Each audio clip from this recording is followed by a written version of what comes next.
And we are back. All right. Hi, people. What up, folks? So, welcome back to the final installment of the Forever DM's Goblins Shenanigans for Extra Life. I'll be your DM for these last 4 hours. Bill, Bug with the Forever DMs. Um, so, to catch up those that are just tuning in, I'm going to hand it over to the Dungeon Master of the last game to fill you in on the little, what happened, and Yeah. take it away, Gabe. Actually, So I'm going leaving. to interject just 1 second before we do so. No. I am sorry, but I am going to. So, we have one last giveaway to take care of here for the day for our copies of Tasha's Cauldron Oh, of Everything. And based off of our donations that occurred from those of you watching here with us. Thank you, Tiff. The winner, interestingly enough, with her comment, is in fact Tiffer's cosplay. So, hey, Tiffer's Yay, cosplay, I name. will be getting with you. I will contact you through the Extra Life. Uh, wow, my brain is shutting down for the day. I'm so sorry, guys. I've been sitting here for 12 come hours. on, Jacob, wake up, wake up. Yeah, working on it. Nah. Tiff, I will contact you through the Extra Life platform on the thank you for that to give you our email address, and we will get that all settled up sometime I have a better tomorrow. hat than Jacob's. Um, I donate $1 to change my hat. I have more, and I will challenge this hat that Bill has put on. I'm just saying. Just Gabe saying. raises your hat to, and he's raising a puppy. I mean, he did raise my hat with a tater, so there's not a lot that I can argue with that. There's so much tater going on there. But Tiff, congratulations on winning our final copy of Tasha's Cauldron of Everything. Hope it goes to good use. Congratulations, Tiff. And Yay! we have one last map giveaway that will happen in the middle of this stream, Congrats. so stick with us. And yeah, with that, now I will hand it back to Gabe. Well, Tater would like to inform you all that we've reached $1,700 donated, and we're just a couple $100 away from reaching 2,000. $300. Who knew? Like, we Blown set out like mind. maybe we'll set 1,000 as a goal, and like in the first hour, it was blown away. Thank you, everyone. We But to bring had us back, we had $900 when we started. this is insane. This is absolutely insane. Yeah. To bring us back into the story, leaving the Tower of Terrible Shinies with a mage whose name Kern has already forgotten, uh, the party was transported magically to the Shearing Peak, where they met an explorer named Indiana Gnome. That's Professor Anna Gnome to you, who was on a quest from the Baron of Norton's Rest to recover the heart. Along the way, they passed that group of people, the professor and his manservant Dinguish, who he did time in Rikers too, so respect. Passing along, they found the goblin tribe of the mountains, seemingly abandoned, only to discover that a pair of bar guests had taken up residence and had destroyed and consumed the entire population, giving Grand Mammy Graca some real strong belief in her once whelps that they could bring back to the tribe, instilling once again the fear of everything she says ever. So, making their way to the top of the mountain and meeting the angel guardian, the guardian angel, if you will, of The Unity, Angel of Death. Bo Jiden. The party commenced to battle, and standing wounded but determined, Grand Mammy Graca was declared worthy of the heart of Norton. These objects recovered in our first session transformed magically into a solid sphere, pulsing and glowing in energy that Tater's very interested in. And as the party ventured back down the mountain, returning to the campsite with Dingwish as he plots his next adventure, leaving this horrible kingdom behind forever, if you know what I mean. This place is just absolute trash. The party turned to realize that their friend, their ally, the red-skinned goblin, Dice Clay, was missing. And so It was a skin condition. It was a skin condition. And so was the heart of Norton, stolen by Dice as he absconded down the hill, down the mountain, down the path towards Norton's Rest. I hope he rolled the entire way, that no good dice. Bat around by a cat. So before we get started here on the finale, I just want to take a moment to thank several people. One, I want to thank Astral Table for all the support they've given us going into this. I want to thank Heroic Maps for the giveaways. We will have a Heroic Map giveaway. I will say when the map's up, and if you like it and you think that map's cool, you sit there and you say, hey, I want that map. And the first 2 people that say, I want that map, will give you a free code for that map. I also want to sit here and give a personal thanks to Jacob. Not only did he sit here and not run a game today, but he sat here and learned everything about streaming because we've never done this before. And also, he's the one that volunteered to purchase all 3 copies of Tasha's to give away. All to a good cause. We gonna pitch in regardless. We're gonna pitch in, but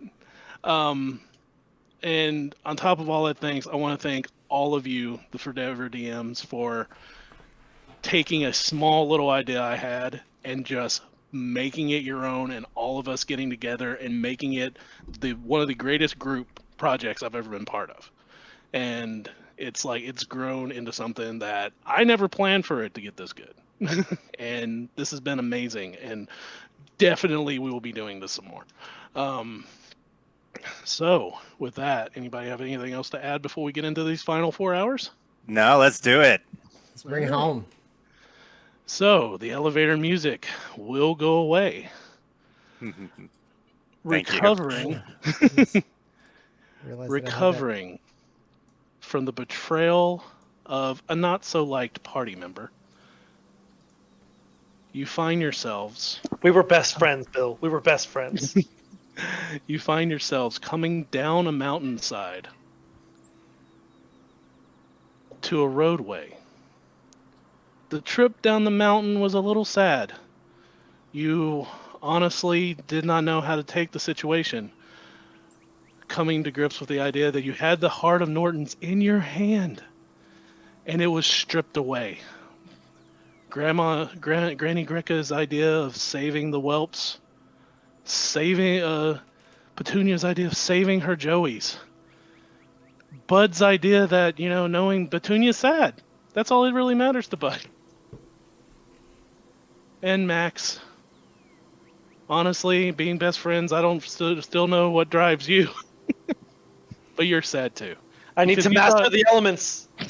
You thought you thought Dice became your best friend.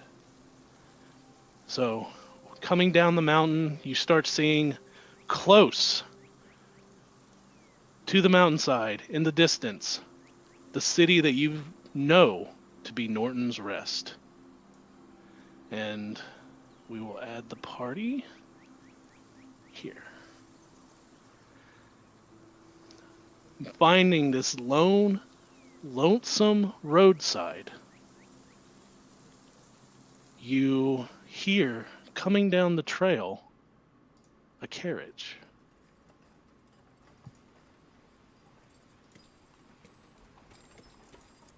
What do you do? Do you choose to hide, or do you choose to see who's in the carriage? Perhaps I'm it's gonna not hide. yet to be seen. Okay. As you are coming in, we don't need that right now. But it's Petunia. As you're coming down from the mountainside, you hear... Oh, I didn't mean to add Kern here yet. Here, Kern.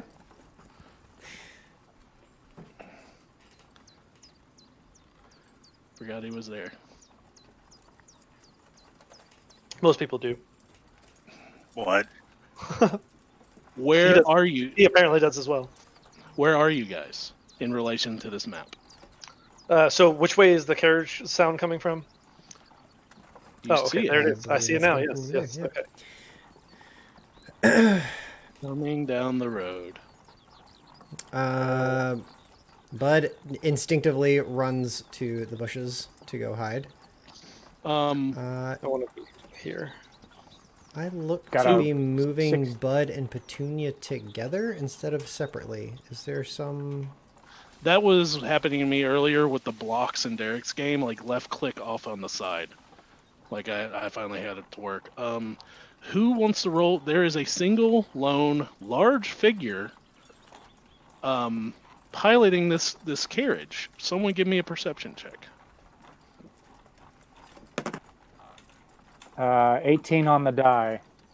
Okay. You see someone very Over 20. large, but they're in a milkmaid's outfit and a dress and a bonnet, but they're very big for a milkmaid.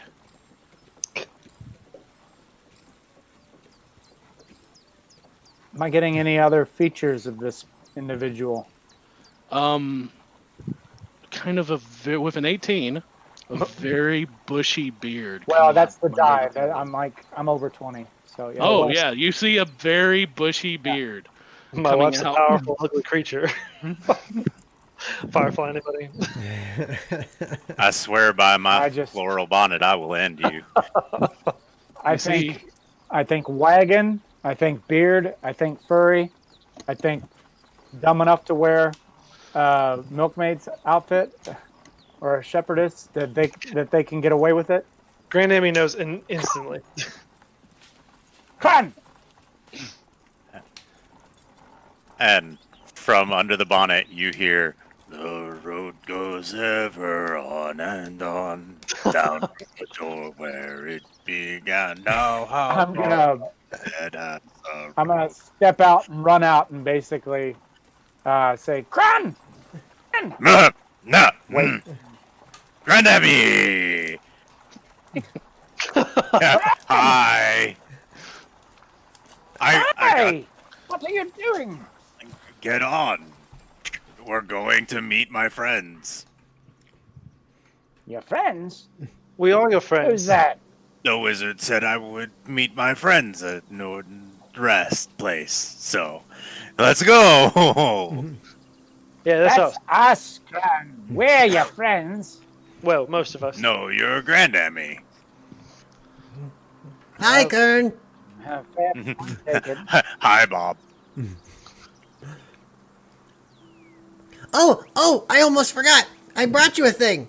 And he runs up and he like slings his pack off and he reaches into a side pocket and he produces this disgusting, like gelatinous, moldy, solidified, half-thawed ooze of some sort to Krun. Say, look, ooh, I saw this, and I thought, yeah, like this was your favorite, so I brought it to you. Thank you, Brad. You're, And he you're- reaches you're down. welcome. It's like dripping down his arm, Oh, getting no. on his dress. I hate it. Roll me a Constitution save. I'm really good at those. You better hope you are. 16. 16. For a second, you feel your saliva glands just overworking a little bit and your stomach churns, but with the force of will of the mighty warrior clan Crundle, you force it down and it's okay. I've had better. Did we just get somebody to join us in Discord? Here? Yeah. The amazing rando. What is going on there? That's interesting. That's On your game. Drew. Oh, I accidentally apparently joined this. So Bye, Yeah, Drew. we're streaming. Get out of here. We're streaming, bye, man. everybody. You want to donate to Extra Life? Oh, and he's gone. That Drew's one of our favorite Canadians. Accurate. So as Krun chokes this down, the trash-eating Petunia is just looking over, just going.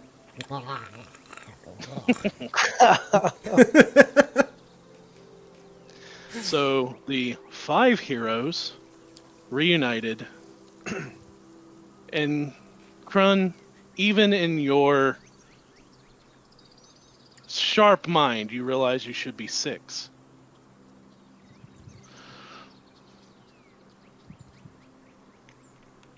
Where is Rice? Well, Royce is a bit of a prick, as we already knew, and he. Taking a walk off a cliff, we hope. Well, hopefully not. We need to get into Norton's Rest, and he has the key, or the heart, or whatever it is. He ran off. He was with us, and then he was gone. Kron Rice is a bad person, and we need to smash him when we find him. That doesn't make any sense. He stole. What else is new for you, Kran? Duh.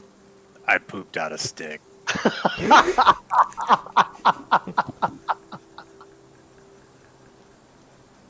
Wouldn't be the first time. Cleaned up enough of those when you were little. Oh, you broke me. On that note, stretching before you is the road to Norton's Rest. We A have to meet town- my friends. A town that you know is full of humans and not friendly to goblins. There is one road in, and you Have a to disguise. My pretty floral bonnet. All right. How'd you come up with this idea? Well, You're not smart enough to figure this out. I found I'm it. not smart enough to figure this out. It was in the wagon. And you realize this is not the same wagon. You hear the cow it's eating grass on the sides like. "Moo." Did the wizard give you this?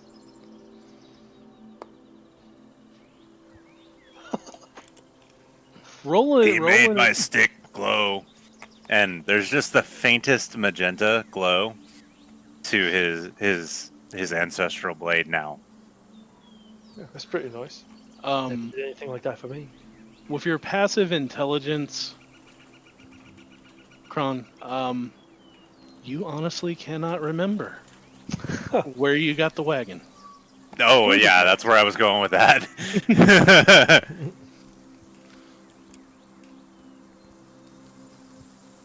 Okay, I want to look around the things in the wagon.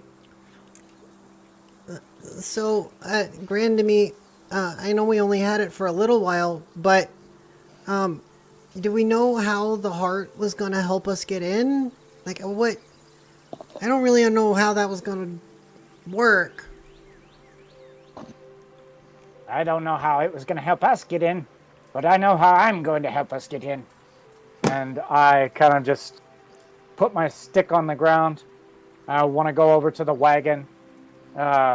Is there like hay? Are there things to hide under in here? This wagon is filled with crates. Crates. And I think, Max, did you say you wanted to check the wagon? Yes. Okay. As you move over to the wagon, just digging through with just simple passive investigation, opening it up. There's nothing in spectacular in here. You open one up, it's like bottled canned fruit. In one, it's like wax sealed peaches. And you open up another one, it's like it looked like it was holding something at one time. It just had straw in it, but it's just a random amalgamation of just boxes. There is a whole, like, empty crate and a whole pile of apple cores.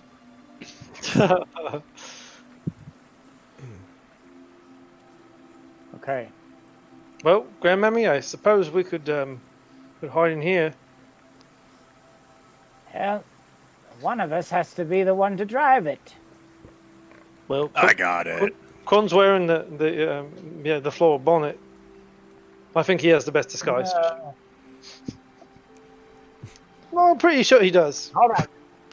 Well, when we get close to the city, I'm going to cast a little spell on us. I put a spell on you. What is it? I'm going to cast a spell that will let us sneak by pretty much anything we want. You're going to make me invisible. No, it's called Pass Without Trace. That sounds lame. Where's Tracy? Tracy, what? Oh, you're mumbling again. Okay. Well, all right. So, she told me to bumble. How are you hiding yourselves on the cart? Starting with you, Grandma Greca. Okay, I'm going to wild shape once we get close to the city. I'm not worried about it. I'm going to be a cat or something. I just have to figure out which one. Something with a good stealth check.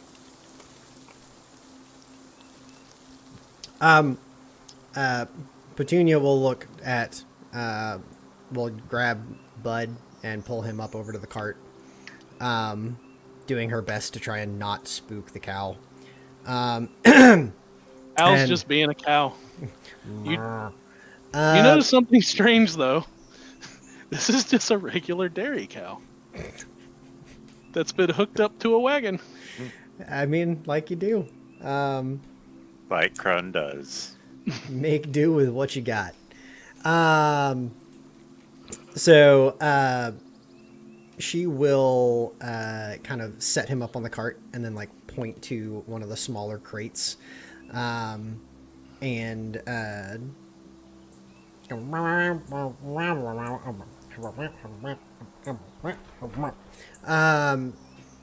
instructing Bud to take everything out of the crate and hide in it.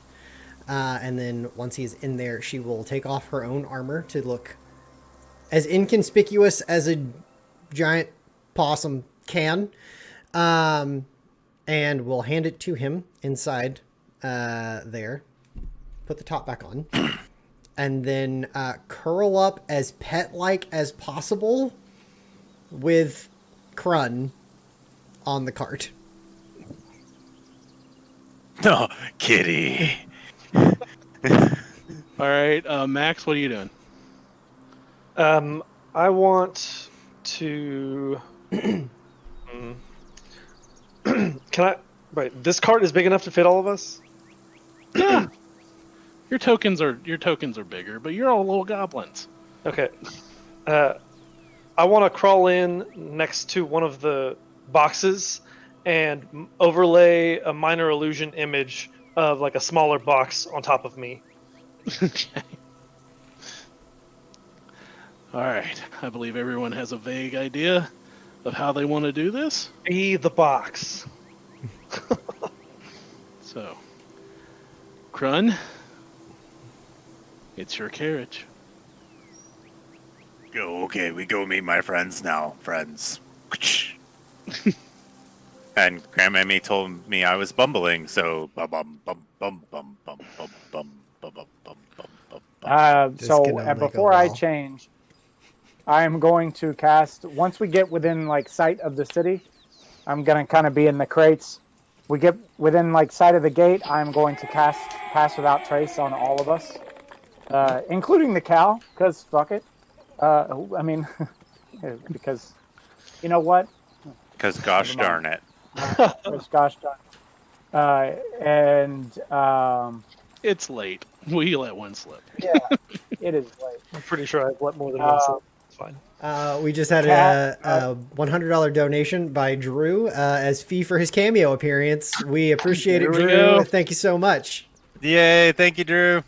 That was Drew, the amazing rando. Who $200 to reach our goal. It's 200, guys. So close. All right. So I'm going to cast Pass Without a Trace. All of us have plus 10 bonus to our stealth checks. How long does that last again? An hour in concentration, and then I am going to wild shape into a cat, which I can keep my concentration going while I'm in that form. You should have been a possum. It would have been more convincing. All right. Now he has a cat. Oh, He's a possum. No. As you head down this road towards Norton's Rest, the road bends down into a canyon, and Krun and Petunia start to notice, and those that are looking outside their boxes starts to notice that the land itself seems to change the closer you get to Norton's Rest. Oh man. The land grows darker, the water more putrid and strange. It even smells almost sulfurish in this area, and you start seeing cracks in the ground as mist almost seeps up between the grass itself. This Vince- place not nice. Eventually, Bud hears Petunia carrying on about how they should really stop the fracking in these areas. she's very industrial. Yeah. You, Petunia, and Krun. Why do I keep pausing on your name? Because we've been at this for 12 hours. Check I'm it the out. one Would that I be seeing it too? I drew. Anyone that's looking out, you see three figures. One hunched over with a walking stick, two kind of smaller figures helping this figure along. Coming down the opposite side of the road, this is a single cart road heading into Norton's Rest, and these three, are walking towards you.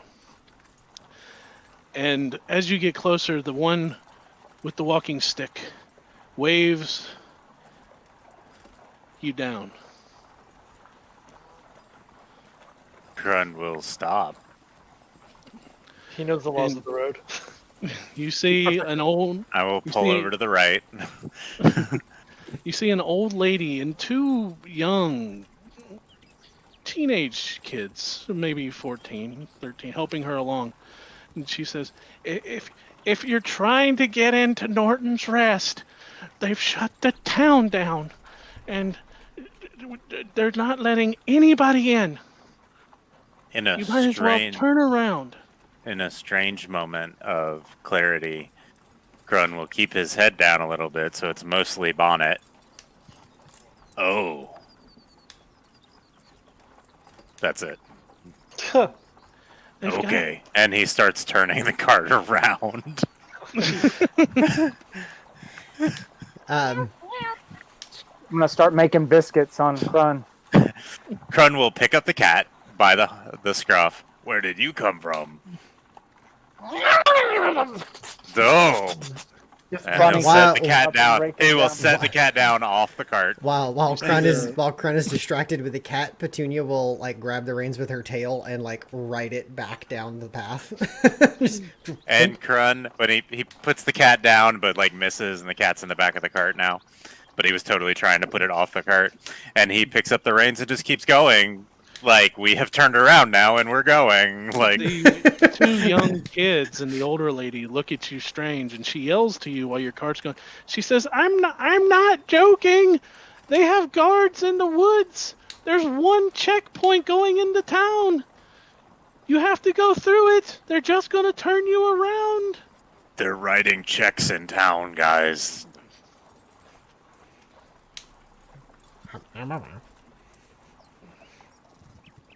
What's a check?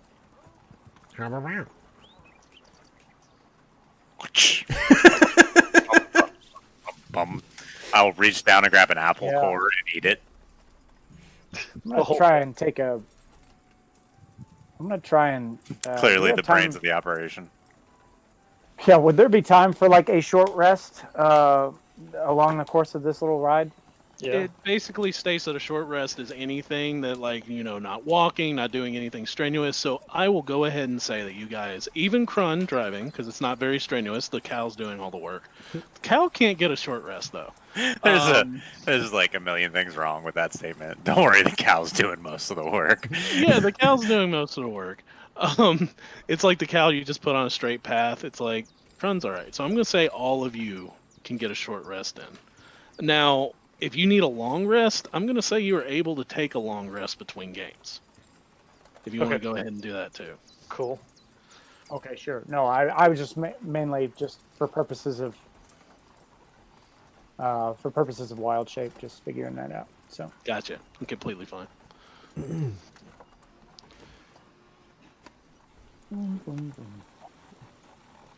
So, as you continue further down this road, rocking and carrying on in the carriage, in the distance, you do see that the mountain ranges kind of V down almost into a sharp area to where...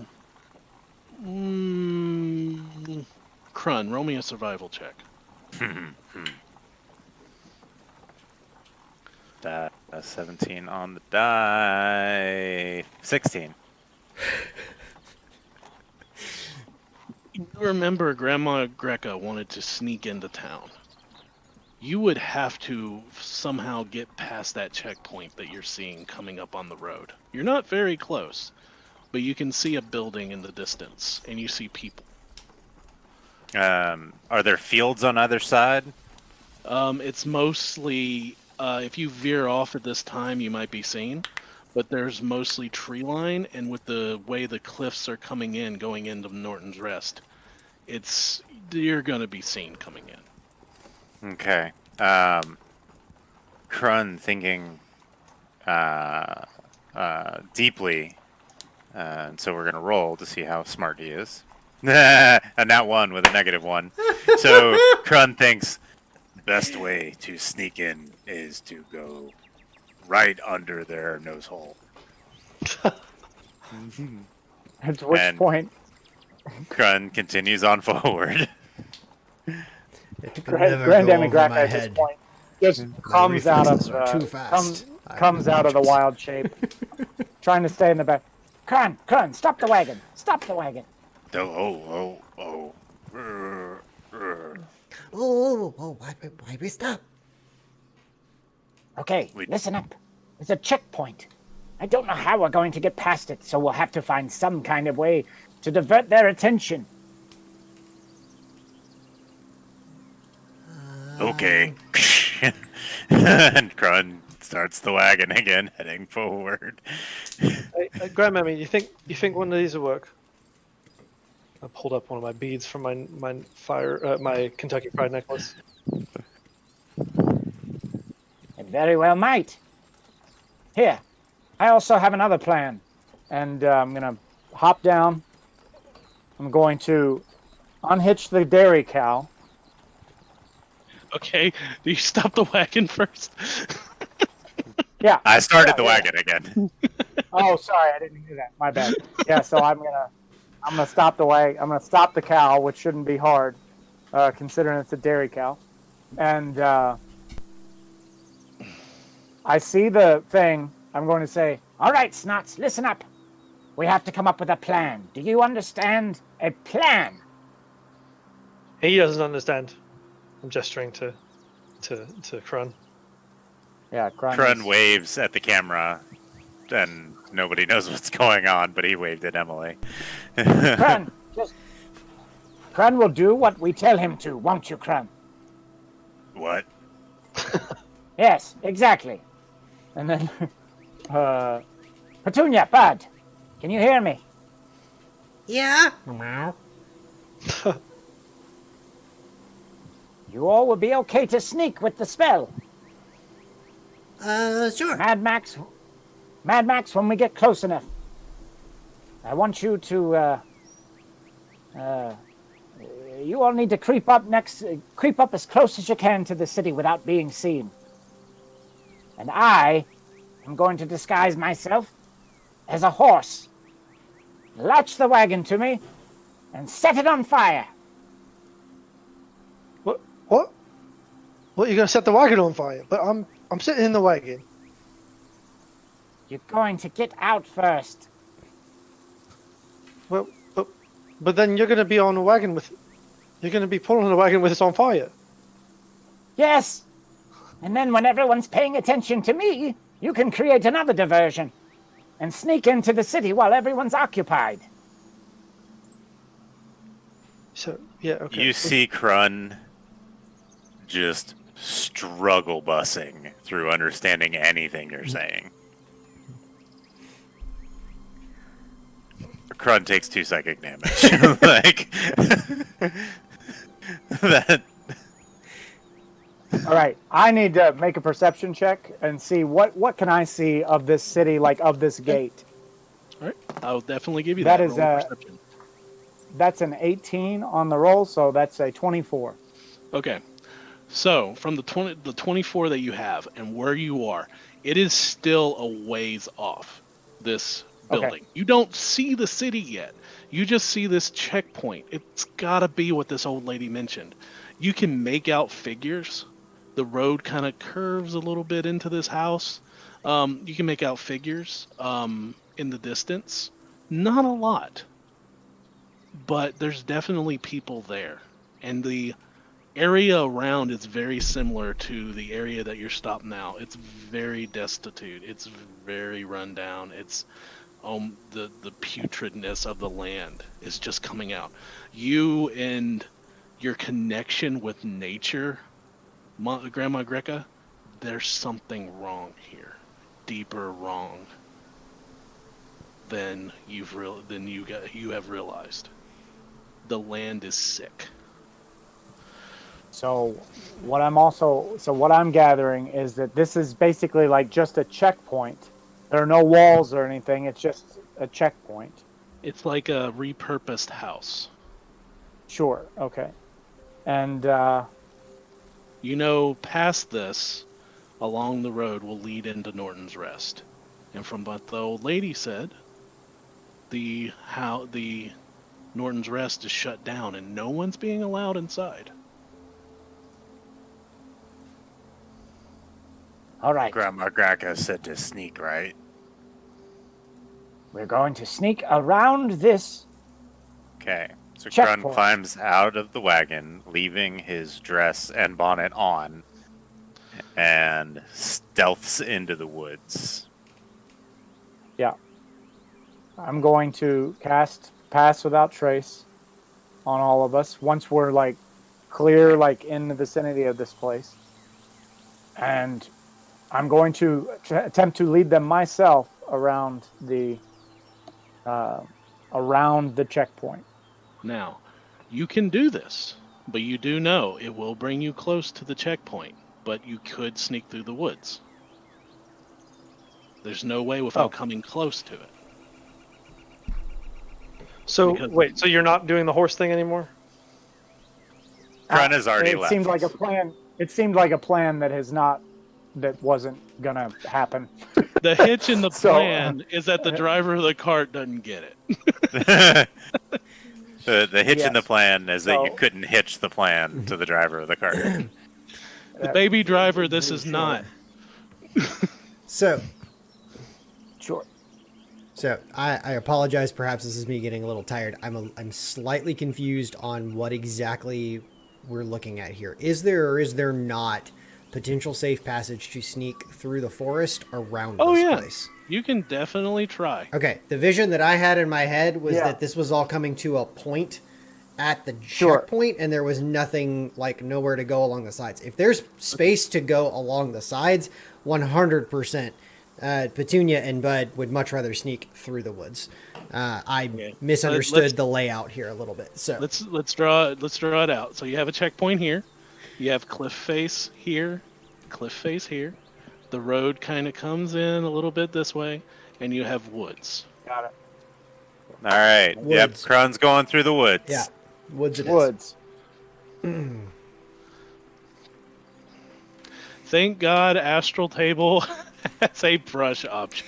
Yeah, no, I just got confused on what the lay of the land was there. So, It's fine. We've been doing this for 12 hours. Yes. right. So, All right, so Bud will bundle up Petunia's armor that was perhaps inappropriately taken off previously, and they will hop down off the wagon. You say. Well, I mean, family show, family show.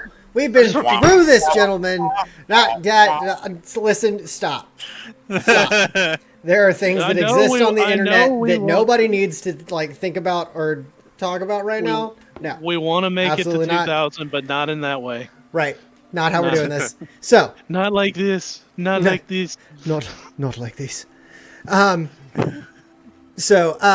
Petunia and Bud will hop off the cart, head into the forest, and Bud will promptly help Petunia put her armor back on. All right, so let's get a group collective stealth check. 20. Plus 10 from Pass Without Trace. 30. 30. Yeah. For the lanky bugbear. 30. Ooh. 31. 31. Good God. You stealth into the next session.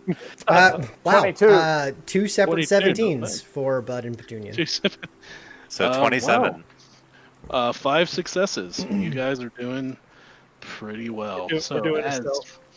Leaving this strange cow that you don't know how it got here on the side of the road. It's kind of fine. It's still detached from the cart right now. Walking through, it's like sniffing the grass. I'm like, it just starts walking back to where there's good grass. So, Smart cow. Did You Crumb have say been- that? yeah. Yeah, why not? Going through the woods, you start seeing trees that are, for the time of year, should not be shedding leaves as they are. And the leaves that are dropping are almost black or a dark greenish putrid color that are slimy to the touch. The bark themselves are split and almost dripping a greenish brackish like fluid as if a pustule has opened in skin. Delicious.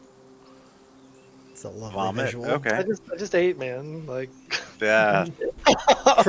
Krun gets a little hungry. So I mean, Whispering eating that magic Gabriel. wand. Eating that magic wand has petrified his insides. So paralyzed, not petrified. Different effects there.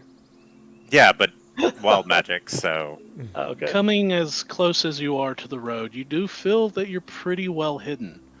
In the distance, you start to see as the weather turns to a little rainy, wet, you see a building with several people and horses, and in the distance a town. So we got past the checkpoint. No, this is the checkpoint. This is the checkpoint. Okay. But we're off in the woods. Yeah, Hidden from I'm just view, showing right? you. Yeah, Showing you what you see from the woods. Okay. Right. yeah, And Krun will stealth the whole way, but he's singing to himself. But he as still you guys rolled are, a 30.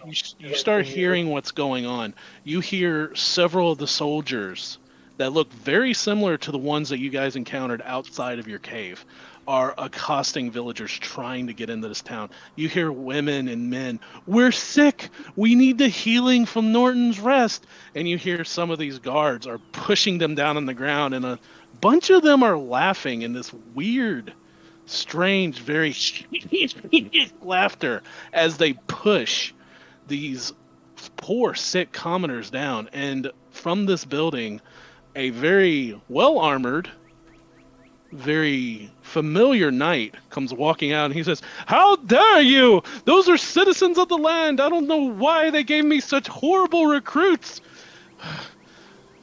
I've asked for better. You need to be retrained." And he walks back inside. Let's see, Grandma Greca. You seem the most perceptive of the bunch. Roll me an intelligence check. Probably accurate. Yeah, completely. All Krun I'm gonna does use is my hear last laughing. remaining- I'm going to use the last remaining inspiration because that was a 3. And now roll a 4. That's a 5. I'm gonna die.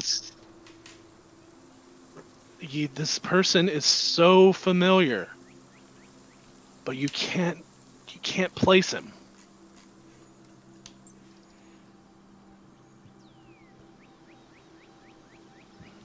Maybe you can ask one of your Anyone party remember- members for help. Anyone remember that voice? The horseman. I will let one more person roll.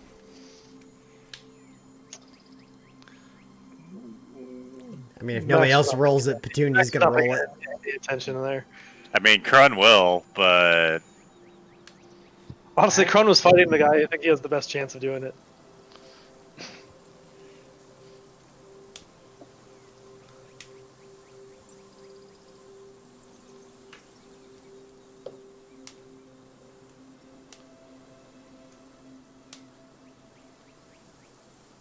Is with that a lack of anyone else stepping up to it, Krun will roll a 12. Being the fact that you were face to face with this man just merely a day ago, you remember a name, Sir Cass of Marlon. Sir Cranberry. That's who it was. I was in the sack. The Cranberry Remember the voice. Man. Do you want me to smash? He push people. No. But No, he push. we need He to get- push. You told So me do you. bad. You told me that bad people push, and so I stopped. Wait, I thought his recruits were pushing. Wasn't he complaining about the recruits? What? That's what it sounded like. I'm not concerned with him. I want to get our whelps back. As you are moving now past the checkpoint to just behind the building, I'll go ahead and pull something up. As you are moving past in these woods, Bum, bum, bum. Bum, ba, da, ba, dum. da-da-da-da, Bum, ba-dum, bum. da-da-da-da. Do, do, do, do, do, I was going more for the Hobbit walking song from Lord of the Rings, but yeah. Mana, do, do, do, do. We are all tired. I'm thinking I need to go make some I did tea. not join in on this. So you're the tiredest. the tired wrist. Oh man, that's like super tired.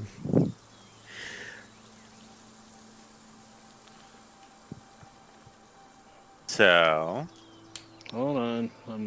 I am so tired I'm misspelling like stuff. that's alright, Krun won't know the difference. What is letters? Imagine Astral Table knows the difference. Are we going? I'm bored. You know what? This will... Why is this struggling?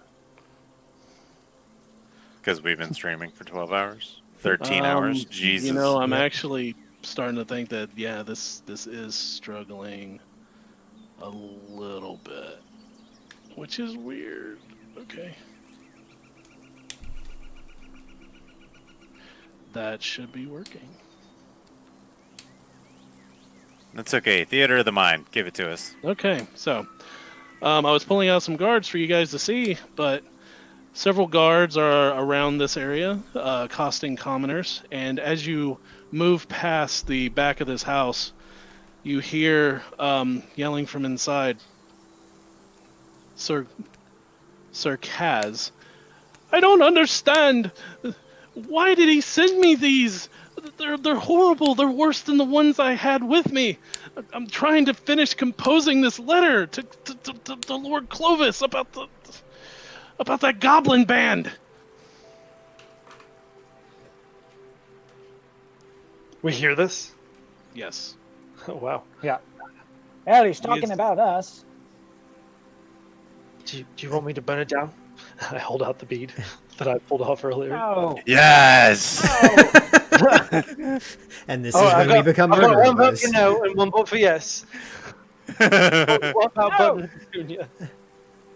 No, we don't need to do any of this. We just need to be We sneaky. just need to make our way to Norton's Rest. No, Okay. just be sneaky. Bum, bum, bum, bum, bum, But they're bum, talking bum. about us.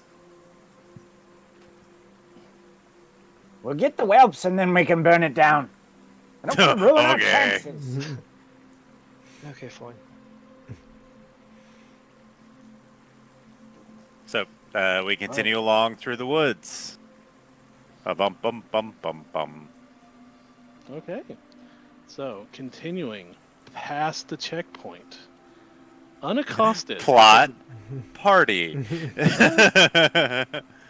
Coming into town, you notice that the walls are guarded very, very well by the same weird laughing guards that you saw earlier at the... And on occasion, they get complaints from another guard that sees them, and they're like, why are you so horrible? Why have you been violent to the citizenry? This is not your job as a guard. And they just kind of and walk off ignoring them.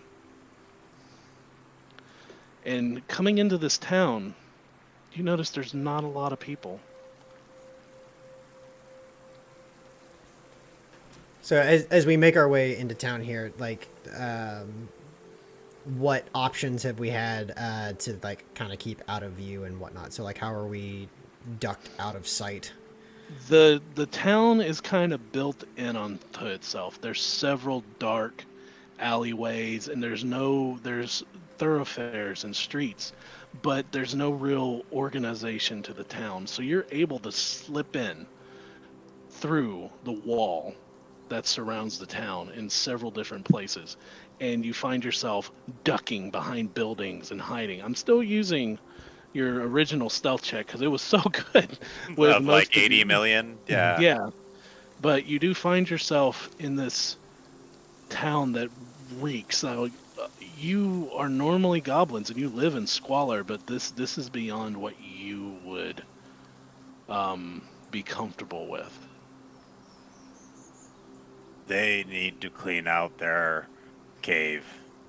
And you know it's bad when Quan's saying that. And you're used to hearing stories, especially from Grandma Greca, telling you how humans live in such wonderful environments compared to what goblins live in. Did nobody teach him to go poop out in the woods? This is gross. I don't have to poop though. We already did. What? Listen up, Snots. The ways of humans are very strange. We must not think that we can understand them, nor they us. We must simply take care of our own. So you want me to burn it down? No! It's all wet anyway, you numbskull.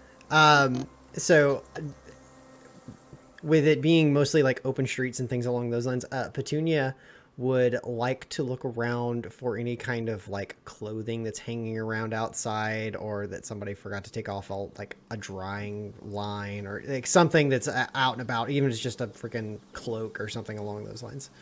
Roll me an investigation check. No good. Yeah. This is gonna be good. What's he got? Oh, that's actually not bad. 17 on the die, so that's a 16. So as Petunia breaks off from Bob and all the others, she's running through these alleyways, and no one really like says anything to you and you know, pointing you out in your intelligence as a dire possum. But then you notice a dire rat run past you about your size, and you're like, oh, okay. They do that thing where they're like walking and then look at each other and they're like, what's up? Pull out little paw. You pull out a little paw. You pound it. Yeah, like with local 420, local 203. Coming through you behind what could possibly be a building that you hear a lot of weird smells and loud talking coming from. You do find a basket of apparently soiled clothing that smells horrible because it's being rained on. Huh? She will just scoop up the basket and take it back to the group. So you guys find Petunia dragging in the mud this wicker basket filled with human clothes back to the group. And she like will take the one like a cloak out of it and like sling it up over over Bud. And seeing that it is entirely too long for him, she will then pick up Bud and put him on top of Max, like on Max's shoulders, so that the cloak hangs all the way. Yeah, yeah. So I'm not nearly strong enough to carry Bud, and so I probably instantly collapse. I mean, Bud's only got a strength of 10, so. I have an 8. All right, well, she goes to do this, realizes that's a terrible idea, sets Bud back down, throws the cloak over Max, and puts Max on top of Bud. I try to make my cloak billow under the other cloak. Does it still work? It kind of just makes you look like you're fat and you have some booty. I'm not happy about this. I hop down. I don't want to wear it. I throw it on the ground. So as all of this is happening, Krun is looking around for. You sound like Optimus I think, Prime. yeah, I think you got a voice mod activation going on there, man. Well, Autobots. Roll out. I actually don't. You got a Yeah, it's connection. that weird or thing. something, Play with your mic. Remember? Hey, happened don't last tell me to do that in public. We need $300, dude. Come on. Just 200. Just 200. It's for sick kids, Gabe. Come on. Nope. Now Nope, you're now we now you're dead.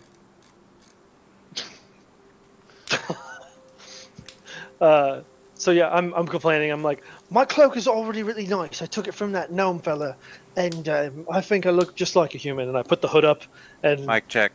There you go. Yeah, You're there good. you Now go. you sound good. Okay, so if you're disguising yourself as humans using the Yumi clothes, let's do something fun. Roll me a stealth check. So That you're Krun is specifically thinking, and it's painful, but thinking about how where do I go? Where do people go? How do I get? There's got to be somewhere where everybody goes, and he immediately thinks about food. You're trying to think of somewhere where everybody knows your name? Yes, and so Krun thinks about where the food goes, and then food goes in people, and then goes out, and then he gets confused. But Krun is trying to find his way towards the middle of town. Checks out. Real quick, thank you, Daniel Sanders, for another $25 donation. Much Yay! appreciated. Thank you so much. Daniel! One step closer. So thank you. Thank you. I am not watching the chat because I am DMing, but Daniel is a ex-coworker friend of mine from the Red Cross, and he's an amazing dude. Fantastic. Also, brother of Harlan Sanders II. Yeah, Clearly. brother of Harlan Sanders, the wizard. Cat, get away. Woohoo! $175, and we'll reach our goal. So, then- Our third goal. $175 to keep Gabriel's clothes on. Hey, no, I'll take them off for free. It's fine. just like disguising myself with the cloak that I stole off the gnome, does that count as Humi clothing, or what? What do you think? If you're trying to disguise yourself, yeah. It's like, there's no disguise roll, so I'm just, roll a stealth check. Okay, just making sure. Krun is tried to still find wearing a his bonnet child and dress. dress. You're trying to find a child's dress? Yes, if I There can. happens to be a child's dress in there. It is pink All right. with yellow flowers and a frilly neckline.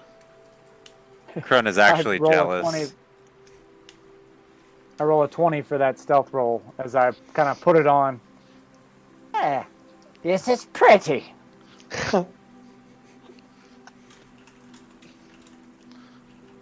Krun is jealous that your dress has more flowers than his hat. All right. Bud will look with the cloak idea thrown out of losing our opportunity for two goblins in a trench coat idea.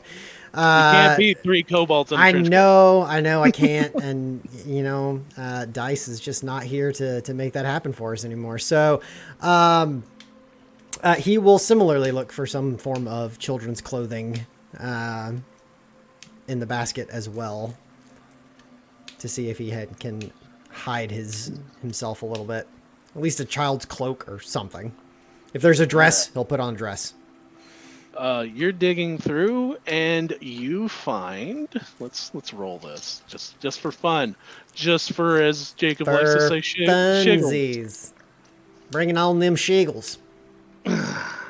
You find a little boy's overalls. Fantastic. He Puts it on Petunia. Nope, puts that on himself. It's knitted on the front that says "Orc Kosh Bagash." Oh my god. Love it. And I'm done. At this point, I'm done. I'm sorry, guys. I'm not with that. I'm done. It's been fun. It's been real. But I draw the line at Orc Kosh Bagash. That's So, about this time, you all realize that Krun has wandered off. You can see him down the end of the block. Oh God! But he is actively wandering away further into town. As you're wandering away, Kron, your feet are just sinking in. You feel cobblestones. There are cobblestones underneath this muck and mire beneath the streets. I will pull up my dress so my dress doesn't get wet, exposing like my furry shins down to my meaty paws. How risque. And then we'll continue walking forward so I don't get my dress wet. You see one of the guards noticed you as you're struggling with the streets, and he walks forward and he says, "Oh, my lady, can I help you?" And you lift the dress up and he goes, "Oh, no, never mind." And he walks off and you see the one guard beside him. It's like, yeah. He goes, "No, come with me." He goes, yeah. Oh boy.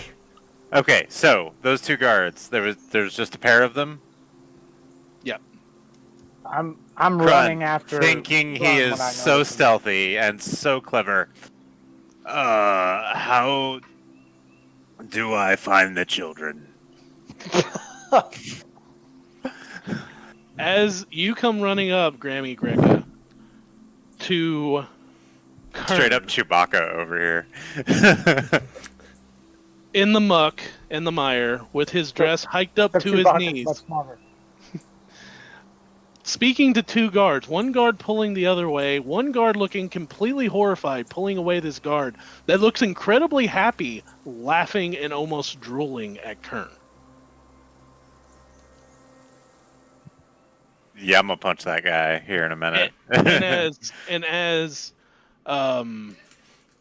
Kern, you come up on Kern saying, nope, you do it. It's your voice. Where do I find children? I'm casting Shillelagh on my. Oh my god! Here we are, guys. On my staff, and excuse me, everybody. I'm casting Shillelagh on my staff as I go forward. Okay. Well, So- I'm gonna put our stream on a delay so I can start putting in censorships here in a minute. Whew! Family show, people. Family show. Goodness gracious. What do you say when you run up Grandma Greca? I would like to specify that if they make any threatening actions, I'm grabbing them and pulling them into the alley Okay. with my When you- 5-foot-long arms. The one that looked in disgust when you asked for the children, he turns around. The other one's still snarling and laughing, looking at you. And the one that looks at you in total disgust looks at the other one and says, "I don't know what his problem is. What children are you talking about? There are no children in Norton's Rest." The kidnapped children. What kidnapped children? The kidnapped whelps. It is very rainy out here, but madam, you have a very long. And he starts looking at you. You have a very long. What are you? Tired and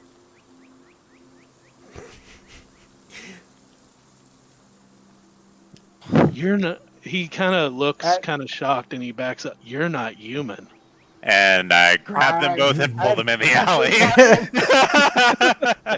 Hold on. We will. We will. We no, I will. know. We No, will I'm do just this. declaring intentions. As all this has been going on, like Bud has put on his overalls, pulled what he hopes is probably some kind of like just dirty, nasty, like straw hat of some kind out of this basket, put that on, and then tied his rope around Petunia, carrying her around like she is like some kind of livestock type thing, and he's just like slowly making his way down the street towards the rest of them as he sees Making this my happen. way downtown. Yay for drag and drop. Pull characters from Astral. It's so easy. That's my commercial. All right. So you see these two guards that were arguing with you. Let's change this weather to top down. There we go. Look at that. There we go. Very nice. Fancy.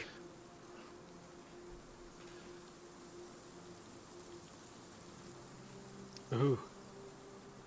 So Smoggy. give me a strength check, Kern. Just a straight up strength check. Or Straight up can I strength. do athletics? Since I'm going Yeah, basically sure. for a grapple. Whichever one's better. 25. Okay. You are able to pull both these guards into the alley with you. I'll say you pull them to this way. Grandma Greca, before initiative, I will let you get off one attack with your shillelagh. Yes. Since you had it ready. Give him a good whack. Do it.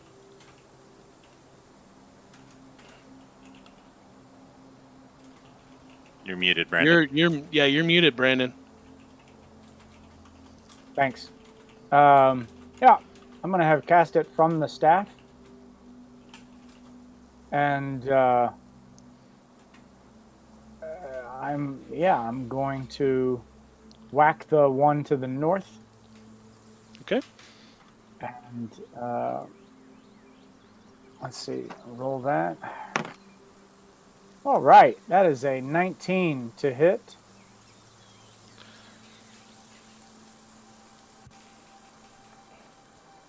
And You I are assume that definitely hits? going to hit. Oh, yeah, you're definitely going to hit. Okay. And so that is going to be... Yeah, I'm doing it with two hands. So... Actually, no, I'm not, because I have my shield, so... That is... 6 points of damage. Actually, wait a minute. Yeah. Anyway, the attack. 6 plus.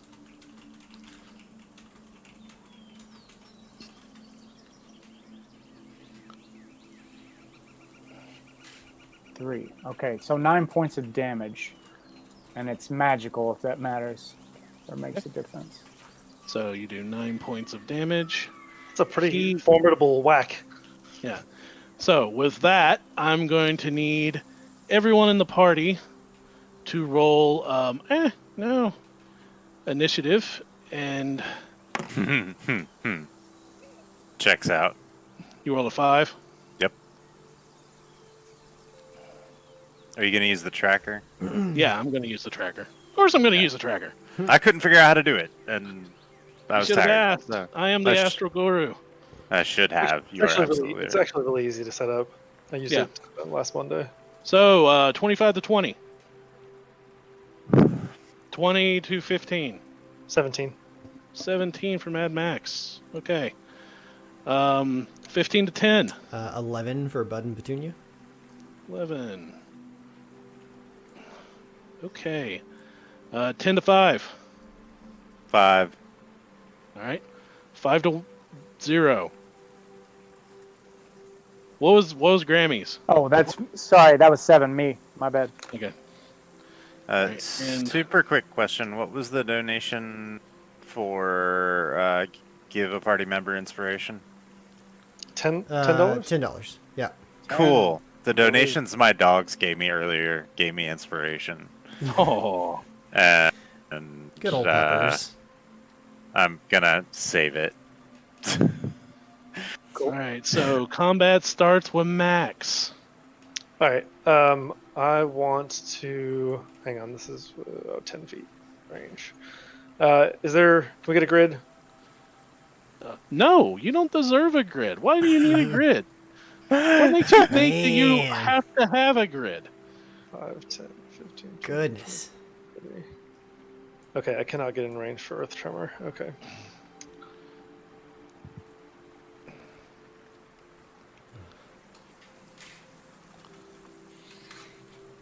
I am just going to. I don't want to draw attention. I can't shatter.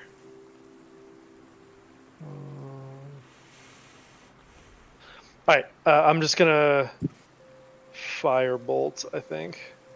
Yeah, I'm just gonna do firebolt at the guard that has already been whacked by Grand Amy. Okay. That is a 19 to hit. All right. Definitely hits. Oh, my firebolt does 2d10 now. I forgot. We're level 5. Woo. Oh, this poor guy. Leveling up.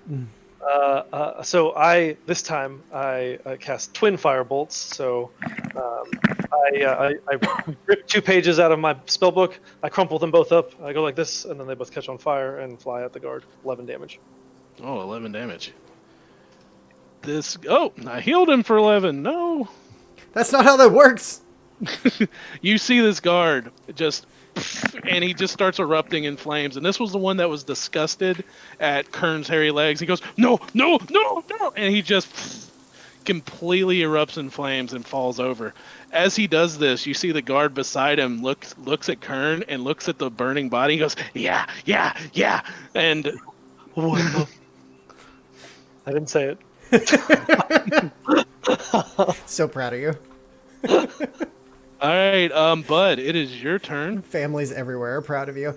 Bud will drop his little makeshift leash for Petunia, and we'll just run up here a bit closer, ducking up next to the building, and we'll launch an arrow just to make this go quickly.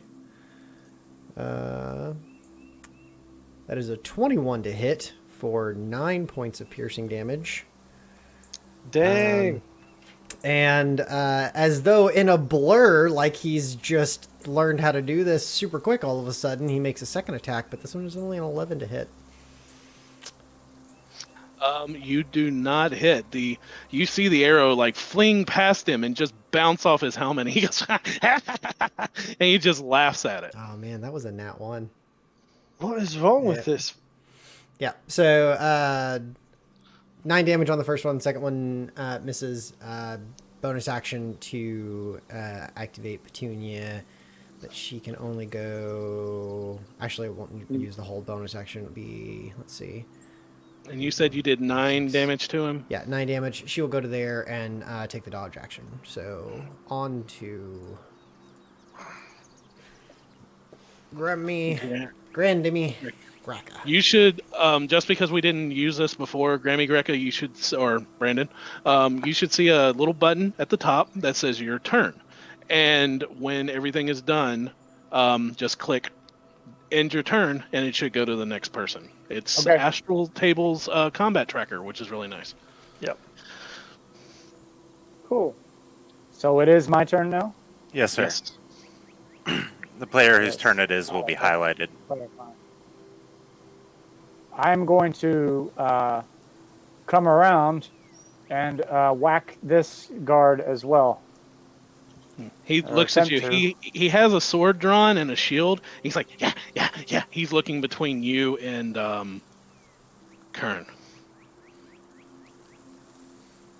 You're a creepy one, you are. And that is a 19 on the roll.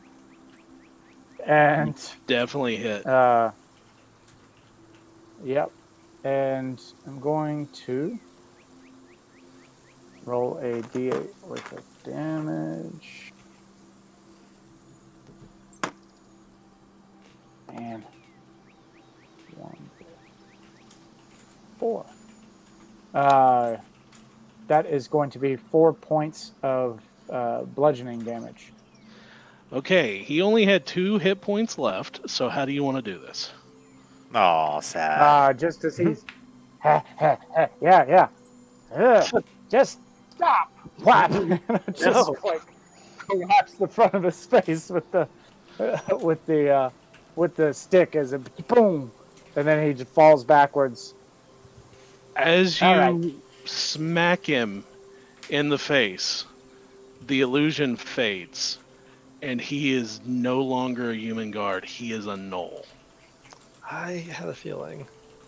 as he falls dead.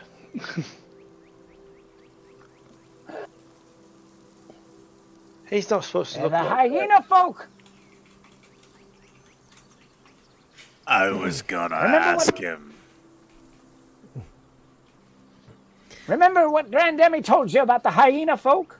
Those nasty jackals. They can bite your head in half with one bite. Okay. And Krun wanders out into the street looking for more guards. Yeah, with having hope to not draw attention, Bud will kind of run up to the corner and see if anybody's like at the intersection there, and kind of like if we have drawn unwanted attention or anything, or if we've pretty well managed to keep this to ourselves. Okay. Roll me a perception check and hold it, and I'll get back to you. Is anyone looting these bodies, or are you just leaving them there? I was gonna chase after Krun and be like, no, look, we're being sneaky again. So we don't want to talk to the gods. Oh, okay. And he continues to walk out into the street looking for guards. God damn it. He's looking for I'm gonna hyena whack men. him in the head. You're gonna smack Kern in the head? Okay. Yeah, I mean, not like I'm gonna tack him. Whack. He trusts you so much that he smiles when he sees you, that you're able to walk up straight to Kern and crack him right between the eyes like Rafiki. Shillelagh's still going too. Yeah. There's an 18 on the roll, and I'm just gonna do my my wisdom damage. Whack! Now Oh. listen, Kran. Listen. We can't talk to any of the guards. They will know that we're not human. And then we have to fight all the guards. The guard's not human. Kran. No, they're not. You're right. You're right, Kran. There's like a fault error in his head. Twitch. Error 404. Kern just stops. Now, Kern.exe Kron. has crashed. It's rebooting. Hang on. Now, Kran, Uh, why did we leave the cave? looking for the whelps. Yes. And to find the whelps, we have to be quiet and not talk to anyone. Oh no. Okay. Except us. You can talk to us. Okay. Are you going to talk to any more guards? No. You thought way Good. too hard about that. Are you going to look for any more guards? No. Good. Good. All right. That's my big fuzzy. Sorry about whacking your head. Not really Ow. sorry, but sorry in a general sense. And I'm gonna kind of lead him back into the alley. And So as soon say, as Great Emmy turns search to go their back bodies." into the alley, Krun has hiked his dress back up to his knees and is walking sneakily down the road. It's an improvement. Okay. So, what was your perception check, Bud? That would be a natural 1. Oh. Okay. You Was see a lot. quite fantastic. You see a lot of mud. So much mud. More mud than I ever thought I'd see in one place all at one time. And we have lots So- of mud. Kern is walking away. Yeah. So continuing to find like a center or a gathering place because I You have no idea. You, Kern, roll me a perception check, and you have a dead guard and a dead knoll in the alleyway. Do. 9. 9. All right.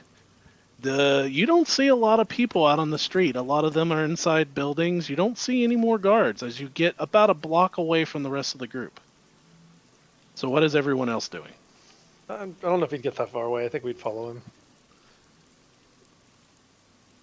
So are you guys Yeah. following Kern? Okay. I will follow Kern. All right. Kern. So Yeah. we will remove these 2 characters from the map and. Ba-da-ba-da. Ba-da-ba-da. Ba-da-ba-da.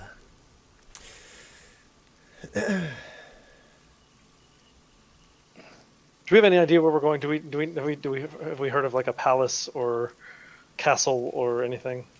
The only people you have spoken to are a guard and a knoll. Which So were far. probably murdered. Yep. That's why Kern is just trying to head deeper into the city. As you come out into the alleyway, you do see Kern down the street. Bud looking at mud. Periodically throughout this trip So- in the city, you sure you don't want me to burn it down? At, We've got a at- bunch. Petunia. at a lack of anything else that we have going on, I was just about to bring up Petunia, who would like to just start trying to catch a scent of anything that she can possibly get, either of the sense of who she smelled had taken the Joeys from the cave, or of her Joeys herself, or the Whelplings, anything she can possibly get amidst this place. Give me a perception roll at advantage because you are smelling, right? Yes. Yes, she is smelly. That's a pretty good one on the first one. Roll the second one, please. Yeah, we're gonna go with that first one at a 24. 24. All right, smelling the damp and the mud and the muck, and you do catch a whiff of something familiar. Gabriel Got just crop did. dusted by my dog. Is it Gator? Not that. You catch a That sniff timing, of though. something. Well done, Tater. Adding to the Immersion. the full Immersion, immersion of this game. Adding olfactory to the senses here. You catch a whiff of something familiar, yet not. You've smelled this smell of scales, lizard, but it's different. You smell. You've smelled this before when you were near Dice. She will instantly start like trying to track that down and head towards where that's at. She grabs Bud, like hands him the leash back, and just nose to the ground. Off she goes. Okay, so Petunia takes off. What's everyone else doing? Bud like looks back. going She's like, to say- "Oh, she's too fast. She got a scent of something," and just follows her as she always does. I'm going to say to everyone, follow Petunia. She's going. And as Petunia passes me, I will fall in line as well. So the strange caravan of figures running through these muddy, wet streets, coming through, going around, Petunia jutting around a corner, jumping around an alley, obviously on the trail of something that's moving. You spot, all of you, in the distance, a hooded, small creature trudging and running through the mud, through these back alleys. And you see a red, scaled tail from under a cloak as it ducks around into an alley. How far away is it? 20 feet. Okay, cool. With my walking speed of 40 feet, Krun sees his friend, the goblin, and is trying to catch up. I mean, who he was here to meet. I came to meet my friends. No. Petunia There's like is long dragging- legs, leaps and bounds, and overtakes everybody. Yeah. Petunia is So- dragging Bud along, Who has the quickest Yeah. running speed? probably Krun. Yeah. 80 feet and around. Okay. As you guys are running, I'll and tell you what, catch- because she's finally caught onto something, Petunia will once again cast Longstrider on herself so that she's keeping pace with Krun. All right. So, Krun, you find yourself all of a sudden to get next to your friend. You're in a foot race with a possum. Fun. As you start running through these streets, mud splashing, and you see the little figure with hands on both sides of the hood turn around as this red, very familiar reddish snout looks out, and you hear, and he starts running. Hi. But he's not quick enough as you get in. Roll me an athletics check, Krun. I bear hug him, like hug him. Yeah, roll me an athletics check for a grapple. 13. All right. Straight up dirty dancing, like pick him up. Hi. In a backwards bear hug, his back to Krun's chest, he picks up this red scaled goblin, very familiar, and you hear a voice that All right, Whatever You're you're too, whatever you're you're doing too is- high, Bill. yeah, whatever you're you're too doing. high. Yep. Lower register. That's fine. Then I will lose the voice mod because that's the voice mod doing that. Okay. So you hear, don't eat, don't eat, Kraken, don't. Oh. The voice is not familiar. You, and I'll hold it out and then turn it around. To a Is- very angry Petunia. No, turn it around so I can face it. No, not possum, no. Is this dice?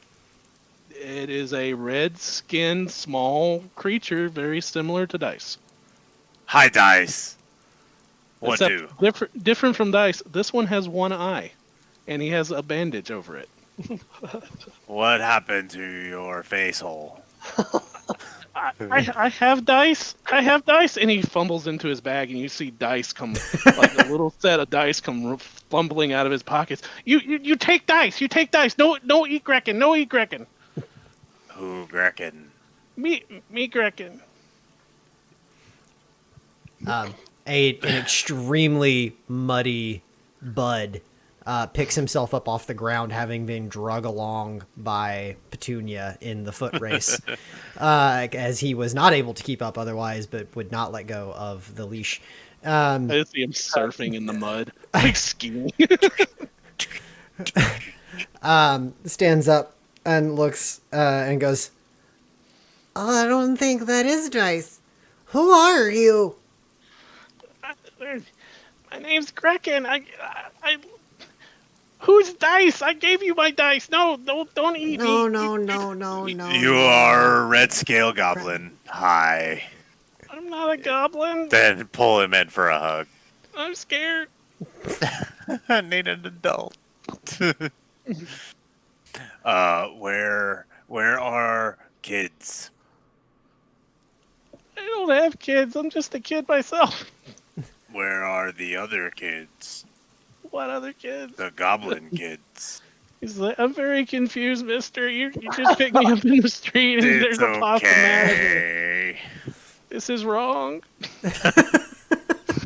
Oh my god. So about this time, Grandma Greckin comes running up, out of breath. Children With don't this. hug random strangers and call for help if they hug you, please. So, Yeah. Like, I'm probably giving him a concussion right now. all right. Grandma, Grammy, I found dice. I'm not dice. I gave him my dice. When I get there, can I make a perception check to see if this is dice? Yeah. Okay. That is a 14. This is a cobalt. This is not dice. And then I'm going to say, listen, put him down, Crun. This is not dice. No, he has dice. And I point at the dice on the ground. No, put him down. Okay. Listen to the old lady, please. She seems nice. I put him down. As you say, he seems nice. She goes, all right. And then she goes over to the kobold, the little kobold, and says, now listen, are you all right? He very side eyes Krun, and he looks at himself and he says, "I think so." Good. And then the stick kind of comes closer. You gonna tell anyone about us? I don't even know who you are. Good. Keep it that way. Go home to your mama. I don't have a mother. Wait, how did you get in the city? You're not a human. Not a lot of humans around anymore. We sneak in for food. So, where are the humans? A lot of them left when the place turned bad. The leader, the Baron. Where is he? Where is he? He looks very confused. There's an important man in town. He brought all these very angry guards. Yeah, that one. Yeah, Where does he live? He doesn't live here. He's down near the mines, but he was at the jail not too long ago. A lot of the other kobolds in town, we hide, and we hide in the sewers to where they can't find us, and we'll steal food from cellars and basements, and a lot of them were telling me that they caught one of us, and they put him in jail. Do you think that's dice? We can go I think it ask. might be. And Can a lot of my Can you show us how to get through the sewers to get to different places in town? yeah, I can. And he kind of looks at Kern. He's not gonna hug me again, is he? You want hug? No. No. Oh, Boom. No Stick means out in between the two of then them. and Krun PSA. No means no. There's you have to watch where you go in the sewers, though. There's the giant mouth that lives down there. What? Oh Lord. There's a fucking Sarlacc. Cool. It lives under the water, and you gotta be really quiet. And I had a brother once. He didn't make it. Is his name Dice? What is with you and No. My name is Grekin. He was Shrekin. Mom wasn't that creative. And, We need to get to the jail. Do we need to get to the jail yet? Oh, yeah, I guess the jail. The Can you take mines, us too. maybe the jail first? Then the mines. Oh. You You're can, fi- I can take you to the jail. Why would you want to go to the jail? There's the Yumi way, and there's the Cobalt way. Go ball way. Krun doesn't even know what that means. He's just parroting. Well. At least we could get out of Take us this to the rain. mines. To the mines? No, didn't you hear? He said there was a red kobold in the jail. What if it's Dice? I don't care where Dice is. If he's in jail, that's good. What I care about is where the whelps are. He can tell us where the whelps are. What are whelps? The kids. They're children. Oh, like Goblin me. children, like you. Oh, goblin children. Except you're not a goblin. You see him Just sit like that here. Dice isn't a goblin. He's really thinking.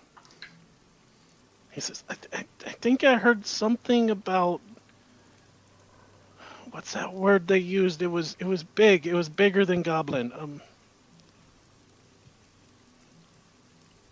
Goblinoid. I've heard that word. Huh? Goblinoid. The Yumis use it. Okay. Do you know where they are? Great. No. They kept saying, I remember you see him imitate a guard, like he's got a shield and a sword. He starts walking back and forth. He says, I heard a human say, if you see any goblinoids in the city, you take them to the jail. Well, then the jail's where we should go. Okay.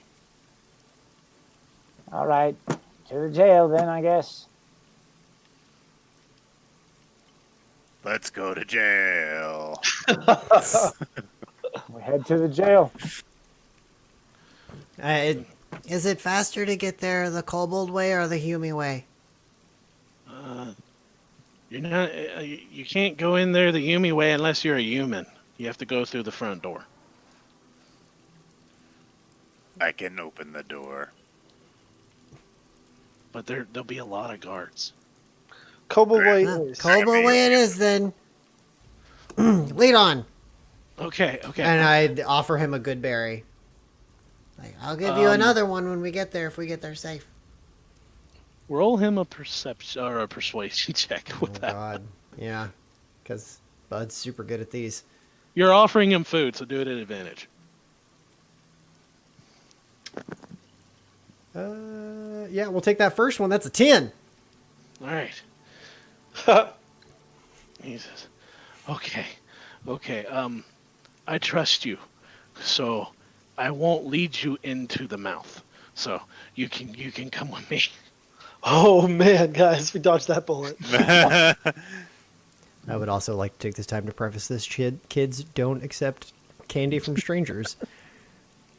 I'm pretty sure it's all adults in our stream. Yeah, I'm well aware.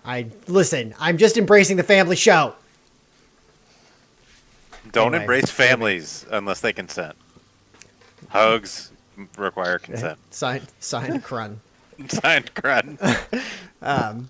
Sign Bo Dryden. Yes, indeed. Before we transition to the sewers, can I request that we take a quick break? Quick bio break. All right. So yeah, we'll take a quick bio break and we'll be right back. Woohoo! Hey, we will be back in just a few minutes here, folks. For all you crazy, screwy people following us for And we'll 12 leave hours. the elevator music for when we get back. Fantastic. Drive you mad. We'll be back in just a few All right. minutes. Thank you all for hanging with us as long as you have, and we'll try and see this to a conclusion here in the next little bit. See you back.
All right. Good to go. And we are back. So, Hello. delving down into the sewers beneath Norton's Rest, with this newly found cobalt friend leading you through these tunnels, taking you through a small grate with the help of Kron. There is he able to pull it up out of the muck and the mire, and down you go, going through corridor, until eventually you come to a crossroads in the sewers. And Cree looks at you and says, jail close by. Um, big mouth. Big mouth. Shh, shh, shh, shh. Kron rolls a 21 to hike up his dress and sneak through. Are we Yeah, all stealthing? I'm gonna go quietly as well if the kobold is You telling us to. You guys put yourselves in party order of where you're going. Okay. Krun will bring up the rear. Kree says, silent, shh, big mouth. And he points to the center of the crossroad. Big mouth sleeping. And you don't have to roll a perception check. You hear underneath. Yeah, I'm gonna go for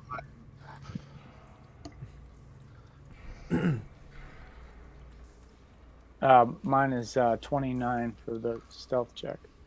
Okay. Actually, no, it's higher than that. It's 30. All right. Let me roll for. Yeah, it's 35. 35. Did you cast Rolled a Pass Without a 19. Trace? It's still on. Are we Is still it, within the though? same hour? Nah, it would be a different hour. Oh, okay. Yeah. Well, then never mind. Then I just got a 25. Oh, it's just a 25. No big deal. 21. 21, 25, 10. 10. Bud got a 16, as he's a bit better at this than Petunia, and Petunia got an 11. Okay. So Encounter. with the addition of the fact that there are 7 members of this party, Oh no. and 3 of them.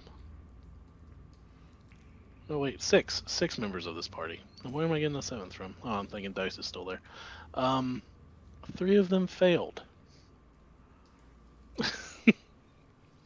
Because the Cobalt rolled a 3 as he's shh, and you're dink as he kicks a can into the water. So I will roll a die to see if whatever's underneath.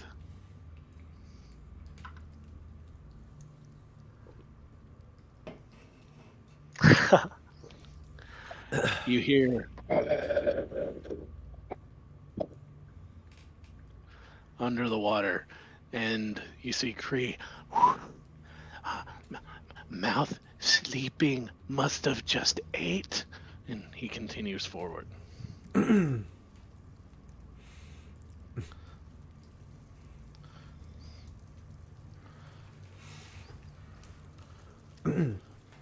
Continuing on with as little sound as possible. The greatest adventure.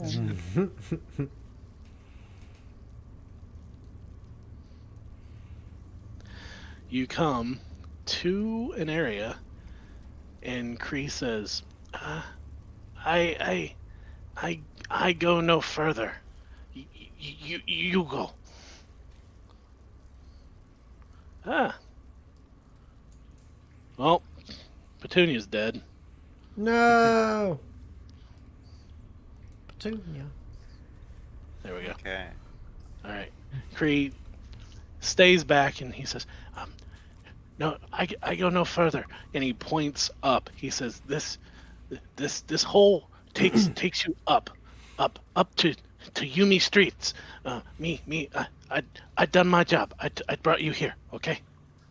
I'll get 2 mines. I'll get 2 months. It's outside of town to the west, I think. Okay. We good? We square? We okay? You know, eat. Sure. Get out of here. Bud, Do you want hug? No one hug. No Bud. more. Bud throws No him hug. another good berry as promised. He catches it. He said, "Thank you," and he pops it in his mouth and he runs away. Okay. And So Krun what is the continues way? What is the way up around here? Is there like an obvious continue? Oh, I didn't even scroll down. Okay, we see this tunnel continuing forward. Yes. Okay. You see, heading down this tunnel leads to an outlet. You see the water going over the edge.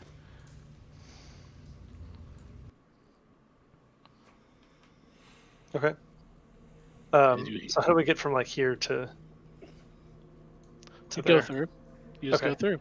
Well, You I come wasn't sure if this looks like it's like a break, so I wasn't sure if we had to do anything to. Oh no, you should just come out the tunnel. Okay. You come to an area with a locked door to the side and 2 cells, and as you can see, the water goes down below. I cannot. Is there a map? I cannot see myself. What is Grandma? Oh, there you are. I got stuck in a wall, maybe. I don't know. Yeah, I No, saw I'm you on seeing the you saw there. you on the map, but then never Yeah, saw you you're update with- to move with the rest of us. Got it. So You're with the party. Click your icon in the left and center on character. Do you see now? I got it. No, I got it. I got it now. I for was what stuck it's in a wall. for or what it's worth, something, if or- you're not selected on anything, you can also just hit enter, and it centers on character without Yeah. going to the menu. I tried centering. I just beforehand I wasn't. I was in the sunken place. I was somewhere, somewhere else. So Krun will advance up to this first cell and look inside. You guys should be hearing noises We do. Yes. Yep. because with Astral, you can have area of effect sounds.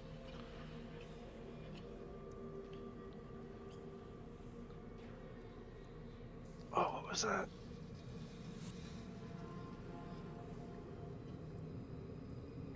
As Krun, as you look into the cell door is unlocked. It's open, but sleeping on a bed in the corner is a null.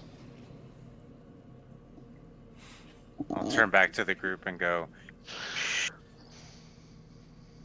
And I will hike my dress back up and sneak in. Beside the null is a chest. And I will bash the knoll in the head with my maul. Okay. Can you get Ever in? so delicately. Oh no. What was that, Brandon? Can we get in that cell? Is it locked? Yeah, it's unlocked. It's Yeah, unlocked. he said a second ago it was unlocked. The door's open. It's ajar. Oh. And You see a sleeping knoll next to a chest. Sleeping Knoll with a maul in its head at the moment, I believe. and because I'm hoping, because it's prone, I'll get advantage. I needed it. It's Crow. Roll me a stealth check walking up to it. Okay.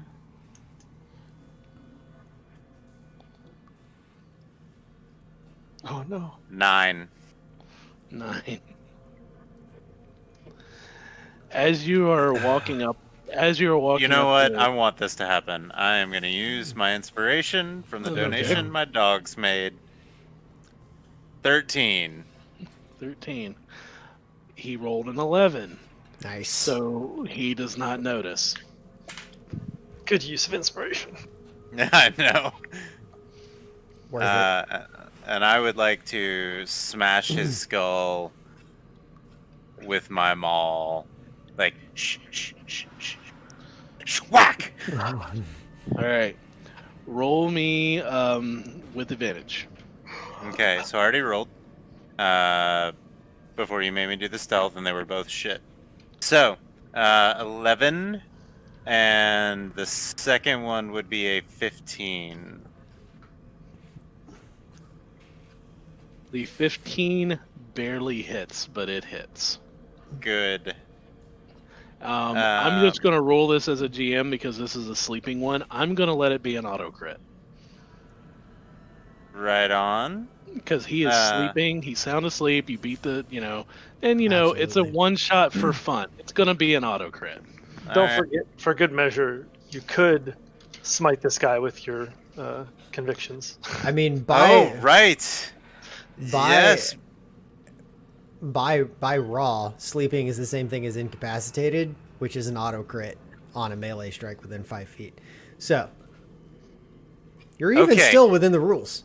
So, Krun channeling his Misplaced convictions. his noble warrior energies and centering his his kui and making sure making sure his ancestors are with him, and he brings his maul over his head and smashes down, and will add a smite to that damage roll, Oh my Oh my god. god. makes that 48.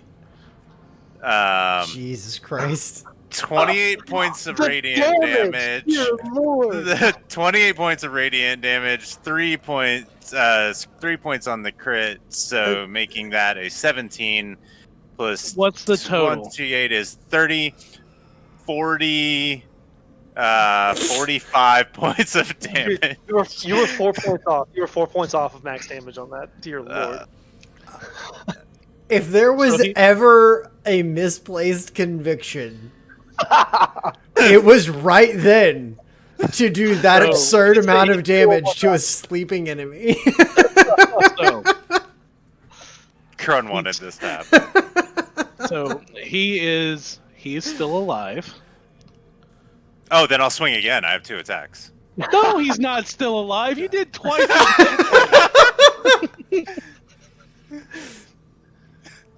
$10 towards anything we want the Krun to eat. Oh, Jesus.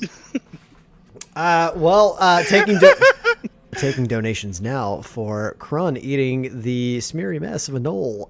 Donate now. No, maybe not the Knoll. What's he got on him? Oh, let's see. Roll a 1d12. I will use the handy dandy I loot the knoll. Yes. I loot the knoll sheet from Tiefling Lady on 7. Twitter. Who's an I will- amazing person. I will personally throw in another $10 for Krun to eat whatever is in the chest. Okay. Let's see what's in the chest first. Nope. Yeah. Nope. He has Nope. It's part of the mystery. You find on the knoll a throwing net. Oh no. They throwing are there spikes on the end or just weights? Weights. Okay, so Krun smashes him. Oh. And he starts rifling around. And does he have any weapons or armor or anything like that? He's got, a spear, sword. He holds up the crappy spear. rusted armor. So, short sword. Nah. Ooh. So he pulls up the net, and he takes out his hand axe and just kind of clips off all the weights, and wraps those up in a piece of leather and sticks that in his pouch, and then So, just Those starts. of you watching, do not Google the mental disease pica. Because Krun has it now, and Krun licks the rope and just starts sucking on it like a straw, and you notice every moment or so, just a little like half-inch of it goes into his mouth, And As and it's just Granddaddy's hanging. watching, and there's the follow through 10 by Tiff. Granddaddy says, "What? Quit eating a net. You're not a whale." But... And Krun will go over to the chest since nobody else is doing it. And he will grab the chest while he's chewing on the net, pick it up, and turn around and hand it to Max. Roll me a strength check. This is a very heavy chest. I'm decent at those, but only decent. Athletics 23, or did you want strict strength? Just strength. Okay. Well, that would be subtracting 3 from that roll, so 20. 30, 20. It's actually really hard for you to pick up. It's almost like it's attached to the ground. I try again. And because I hold true to my word, Tiff, there's my follow up $10. Krun makes me need an adult. Accurate. So Krun, and he kicks it instead. How hard do you kick it? Very hard. Roll me just straight damage. Damage your for kick. Just your kick. unarmed strike. Yep. It is 4 points of damage. All right. I'm gonna say that's enough to break the lock as this chest opens up, Oh man, I was hoping the and mimic would. and a gust of, as you see the animation, a gust of poisonous gas comes out. Roll me a Constitution saving throw. Eat Crun, it. Crun is on it right now. Crun 10. is 10. Oh, God. I was about he's making me eat my words before I even said them. I was like, Crun's the right person to be making that throw. And here we are.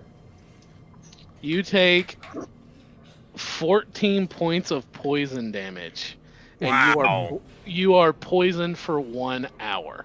Oh God. Brutal. Because Because because I made comment that I would do this previously. Petunia reaches into Bud's pack, pulls out a healing potion that was donated earlier today, specifically to Petunia, and walks over and hands it to Crun. So, Crun. I like that. Now, Yeah, okay. But- That works. Yep, that's how that That's an works. That's how Heal that works. 2d4 Oh, yeah. plus 4 minus 1d4. Yeah. that's exactly it. That's exactly what I was gonna say. So heal 2d4 minus 1d4. Okay. So, with the gas dissipated, or whatever you want to say, away from the chest, you do notice that there are 2 some points. shinies. There are some shinies at the bottom of this chest because Bill loves random item generators. So, because we don't have the time, because it is a one shot, and we're coming to the end of the night, I will go ahead and tell you what's in the chest without identifying them. You Woohoo. find a set of gauntlets of ogre power, Nice. a potion of Max picks it supreme. up, throws it. Like I said, all of these are random. A potion of supreme healing. Ooh. I'm going to bastardize this name. A quiver of Alanya. Alona. Yeah. Alona, that's it. And I a look at potion it, of fire breath. Oh. That's fun. Can I'll Max, take that one. But Grandmammy, can Max have that one, please? Oh, you're the master of the elements. I will trade you a Alright. bead of Kentucky Fried for that. It's basically a fireball. Yeah. Yeah. I'll take it. And Crun is like looking at his hands in the gauntlets as if he's like checking his nails because he just got them done. Like, ooh, Do you put the one gauntlet on over the other gauntlet so your hand is just like a mitt now? No, I didn't think about that ahead of time. So, oh wait, no, I've got the gauntlet of misplaced convictions. Shit, what I'm saying, is that a gauntlet or a like a bracer kind of thing? It was a gauntlet, but like I think Okay. it's hilarious if you're wearing two of them. Done, sold, cannon. Because it was a single gauntlet. So like now you have like one hand that's just like super bulky. I love it. I was going to suggest that he has to wear them on his feet. He just kicks really strongly. Because this was a potion of what? Potion of fire breath. Fire breath. Okay. I said there's no homebrew stuff. Everything is coming straight from D&D Beyond, so all of these should be found on D&D Beyond. Sweet. My strength score went up. Let's do this. Grandma Greca. Quiver. I'll take the quiver, sure. Is anybody taking that potion of supreme healing? If it requires attunement, just auto attune. We're into the final 4 hours. I don't care. Cool. Yeah. Grandma Greca, as you walk over, there is a door in front of you. Okay, I'm gonna Yeah, take I'm that. gonna open supreme this healing door. potion. Okay. It, surprisingly, is not locked. All right. Well, can I see into this room? If you move, that- you see what you see. As you move forward. Can you turn You on see- shared party vision? Oh, I thought it was. It should be. I'm pretty Yeah, sure it is. Yeah. Oh, nope. I am wrong. Oh. Fog of War was turned on. There you go. Ah. There's 3 switches now. Okay. You see from your direction, you see another sleeping gnoll. You should be hearing him, but you're not within the circle. Bum, bum, bum, bum, All right, yeah. bum, bum, bum. Bum, bum, bum, bum, Well, bum, bum. actually, I'm just gonna tell Krun. Krun! Oh, I'm gonna have to whisper. Krun, Bum. we've got another napping knoll in here. You take care of it. And I'm gonna keep going down the hall. So Crudden goes in, and he goes to line up his golf tee, and he like, Give me a stealth check.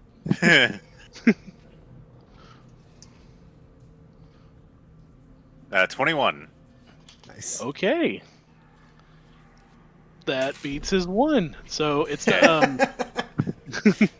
So Crudden goes to line up his golf tee, and like he's moving from the hip, all the appropriate, like checks the lineup, and then overhand smashes straight into this dude's head for an auto crit.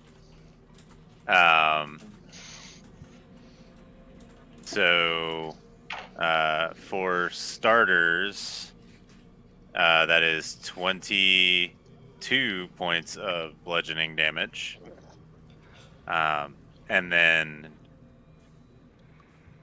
because why not? he's dead. Okay, cool. You hit him right on his hit points. He dead. Okay. Mwah. What's this one got?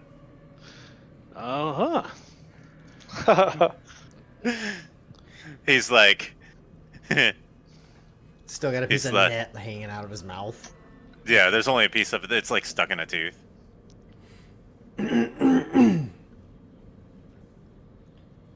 Oh. You find on this knoll, rifling through pouches, pouch of gold. But what are you going to use gold for? You No, live I in the just woods. heave that over my shoulder. It Um, falls down the grate. You find this ashen-colored, smoky, black inlaid letters. Warhorn. Huh. Oh no.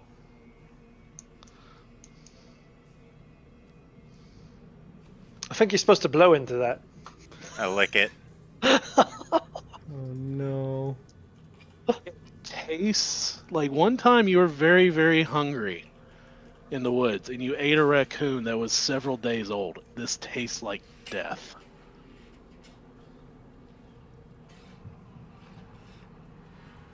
Snack for later. That's gonna be fun. Oh, good So, lord. Grandma Greca, as you move down this hall, you see a gate in front of you that's open. That should be dinging right here, leading into a stairwell that goes up, and you do hear sleeping and slumbering noises coming from this direction.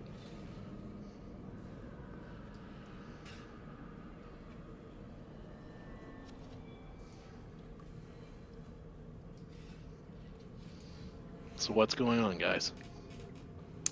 Bud and Petunia would like to continue to sneak up this direction, trying to keep quiet. And we'll keep an eye out for something to stir that needs to be shot.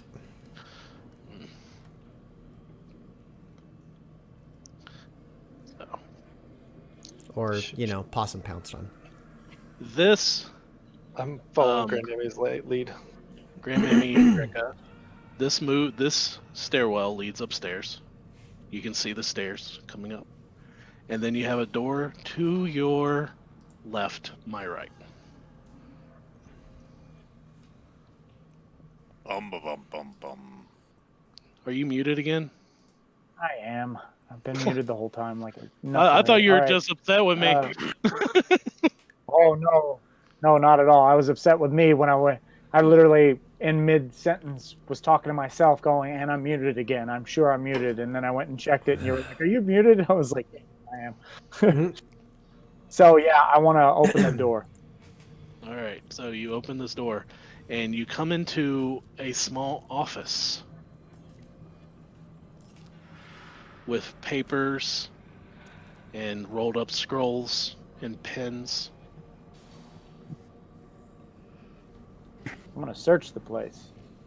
All right, give me a search check. As we round the corner, Investigation. does it look like these guards are in cells? 15. Yes.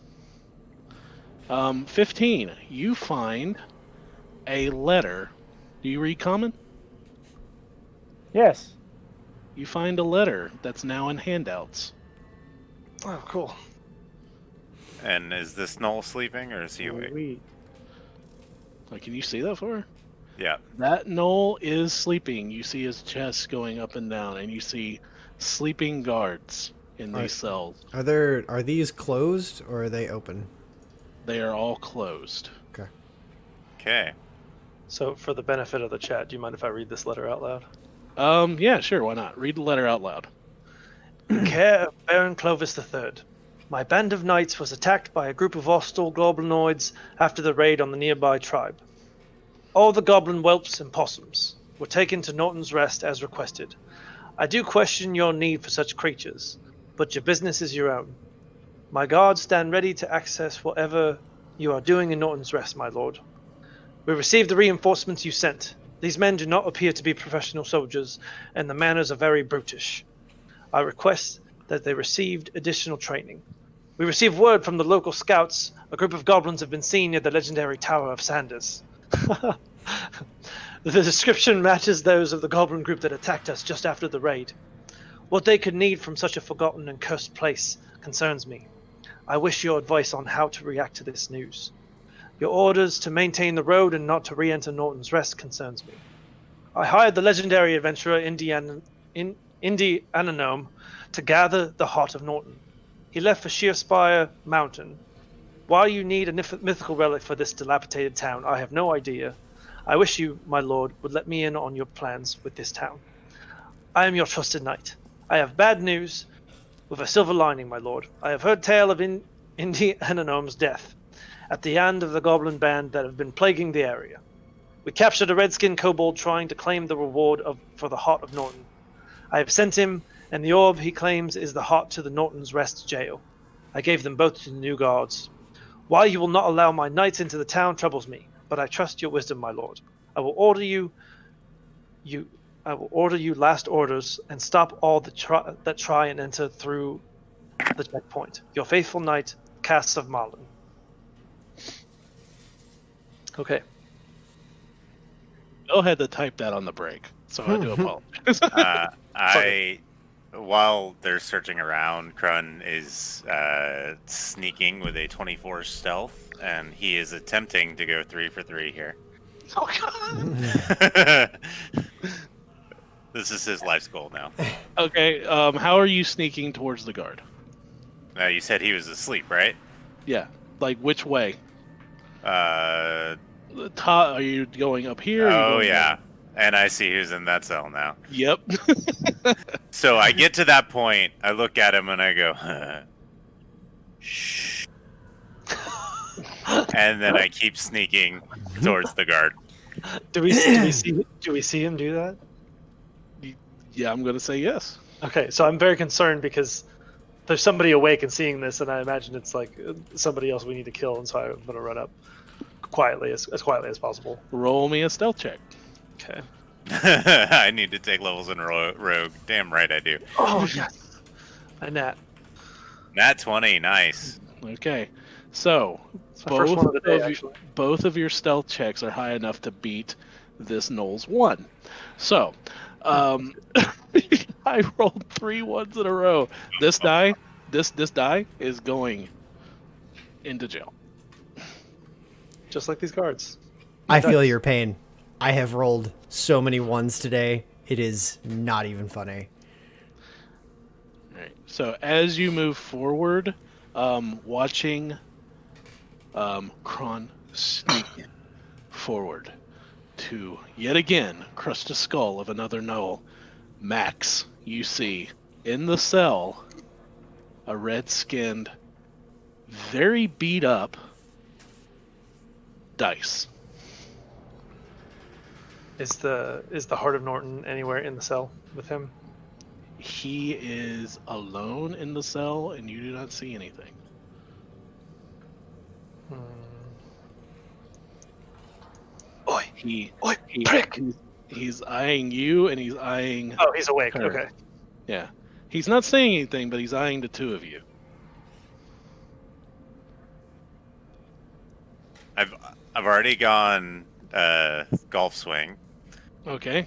I've already gone just straight up overhead, and so this one is baseball.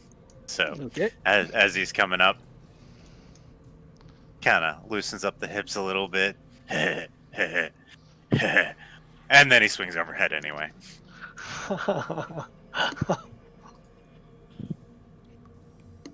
So is this Knoll successfully dispatched? Roll damage. All right. So 22 points of damage again. Yep, that gnoll is 13 and a 9. that gnoll is just toast. And then Krun would eat him. What does he have on him? Feel free to What? keep the game going. Just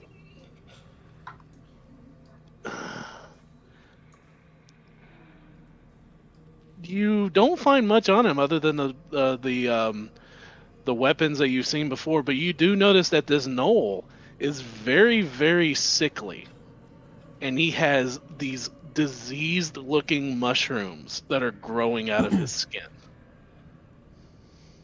Gross. and he takes a step back.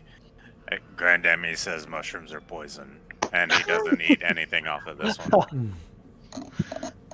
All right, so I want to talk to Dice. Okay. Whispering. He's sitting back in the corner and just looking at you for right now. What do you say? So I'm whispering, but I say, "You belong in here." Yeah, a little bit. You turned your back on our kind.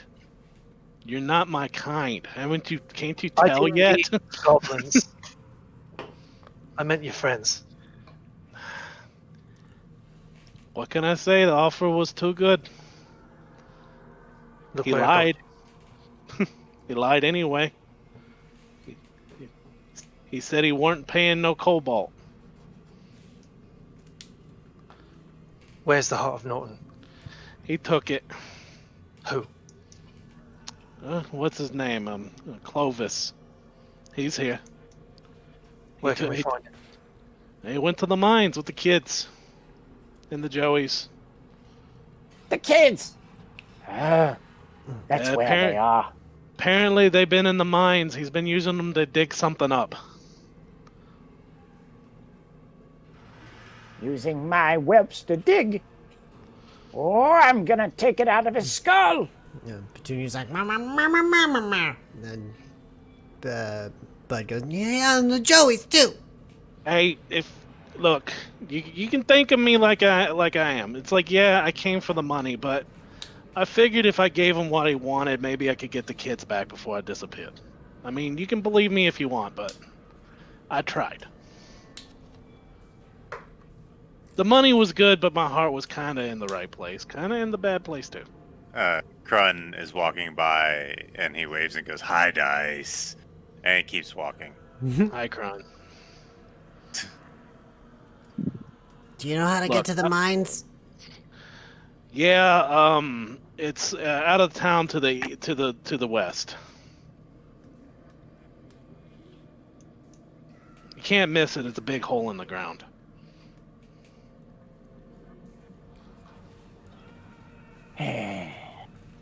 Well, then we should get going. Yeah, I understand you leave me here. I've been in places like this before. I'll get out. I'm gonna Okay, wait. Bob. I'm gonna wait until everybody else walks away. Max is just going to kind of stand near the gate, kind of conflicted. He doesn't look conflicted. He looks angry, but he's conflicted on the inside. You It think just- about this. And then I walk away.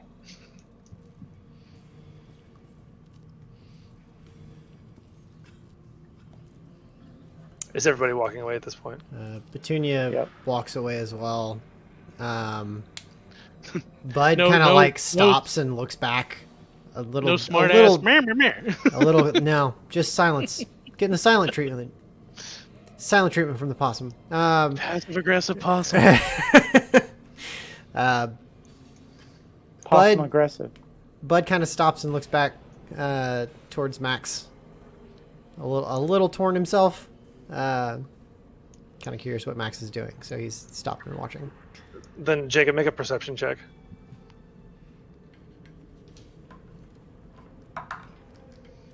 Um, 13. Okay. So I got a 21 on my sleight of hand. And I say, I don't ever want to see you again. And then I flick you one of my beads of fireball. I like roll it across the floor. And then I walk away. He takes it. He goes, "Thanks, brother. You won't ever see me again." Oof, that hurt me. Ow.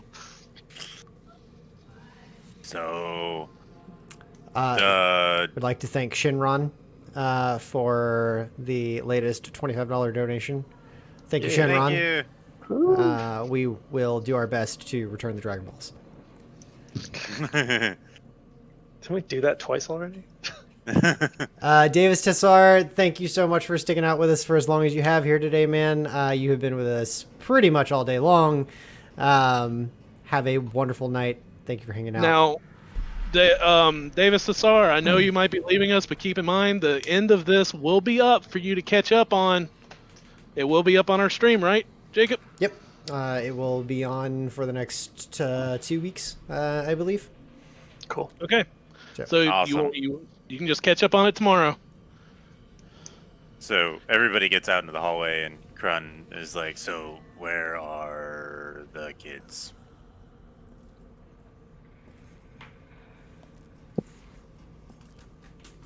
To the They're west, in the mine. outside of town. Okay. And he takes off a random direction like he knows where he's going. Wait. These guards, were they all asleep in these cells? And they all appear to be humans. Are the cells locked? Yes.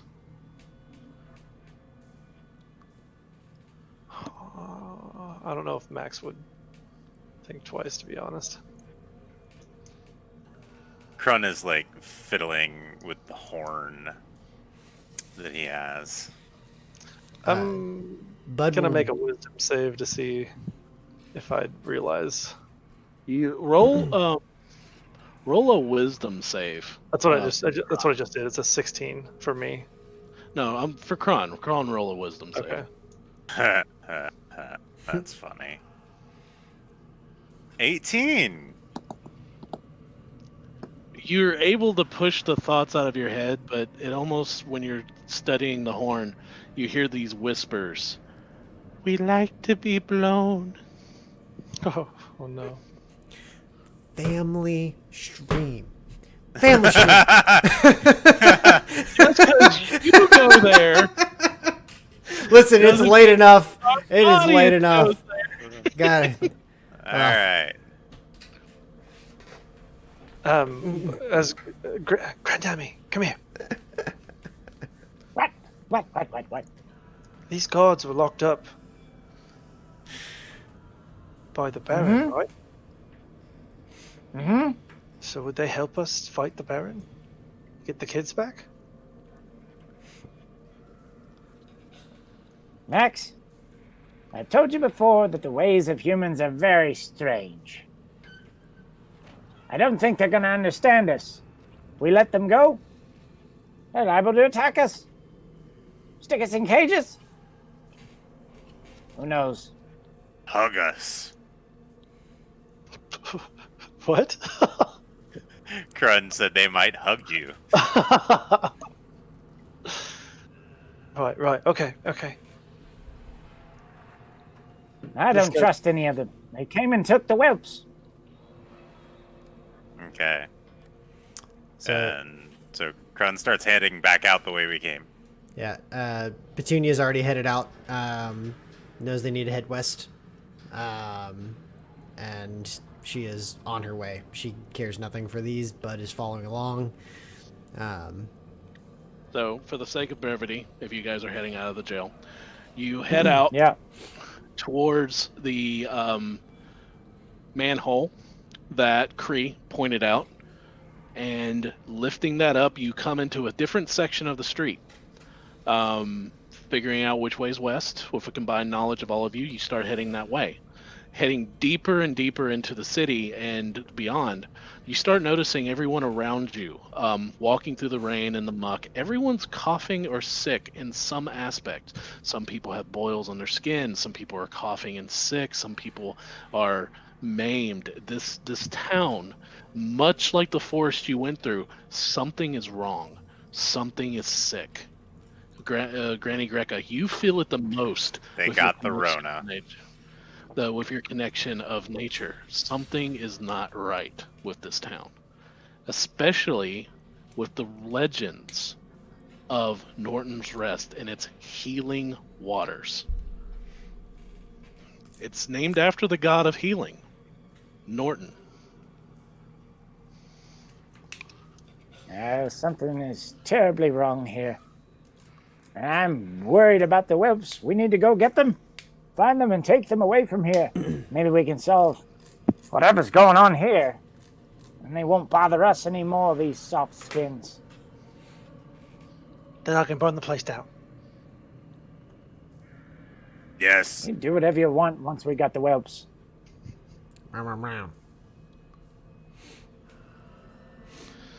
Okay, so moving through town, you eventually do come to to the break in civilization. You go forward and you start seeing the land. Um, it's different from the nature you've seen before. This one is industrialized. It's changed. The land is stripped. The trees are cut.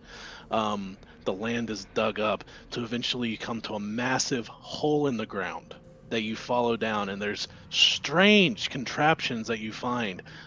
Metal carts with iron wheels attached to rails, large digging machines that people stand in like a hamster ball that a hamster wheel that helps haul up buckets and buckets of dirt out of this whole processed hole that's in the ground. And at the bottom, you do find several tracks leading into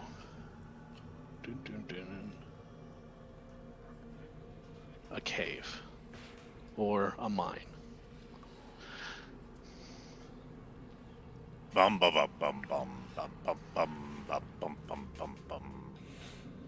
And Krun continues down the mine shaft. Out of curiosity, for the sake of my own knowledge of checks and whatnot, would this count as a mountainous region or no? Tell me why it would count as a mountainous region. Going down into a rocky-filled area, kind of, cave mountainous-esque type things. It's at the base of the shearing peak. You're. I'll allow it. Basically, So- bullshit DM. Why not? All right. So, Bud and Petunia would take up the investigation. Petunia sniffing for any signs whatsoever of the Joeys, and Bud keeping an eye out just in general on the watch. As they head into the clearly mountainous cave-like mines. Clearly mountain. So clearly. See all those rocks? Clearly. I mean, goblin logic, man.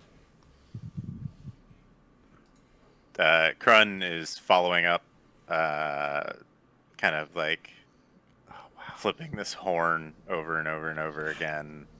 And Every now and again, you hear the voices in your head. Blow us. You'll like it. Blow us. Stop it, Jacob. Didn't say anything. Didn't say a word. So you enter the mine. Just doot doot the magic flute. dude, it's so hard not to. Do the doot. Dude. Well, Petunia on her sniffing for the Joeys was terrible.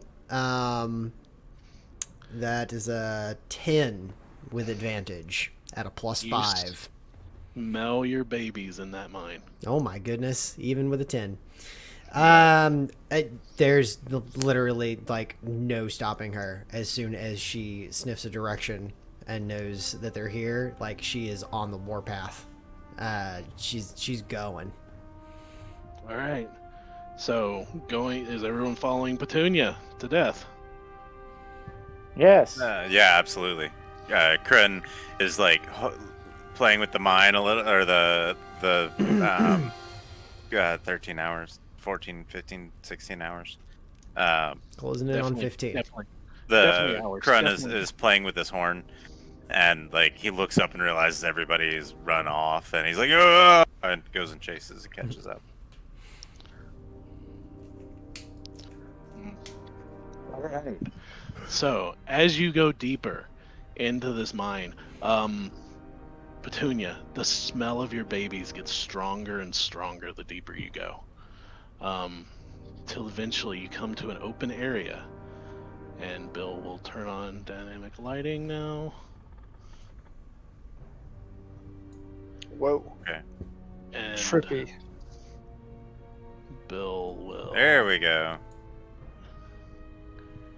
This map is brought to you courtesy of Heroic Maps. If you do enjoy this map as we are playing it, the first 2 people that post, "I want that map," will get a free code to download this map off of RPG Drive-Thru. Woohoo! Drive-Thru Yeah. RPG. If anybody's still awake. I'm not. Hold on. Right. Same. You guys, before you move into Marky this Boy mine- wants it. Gotcha, Marky Boy. So they got one. Anybody else popping in for the second code? He said, "I will protect him." He said earlier just to call him Mark. He It's did. fair. He did indeed. Okay, Marky Boy.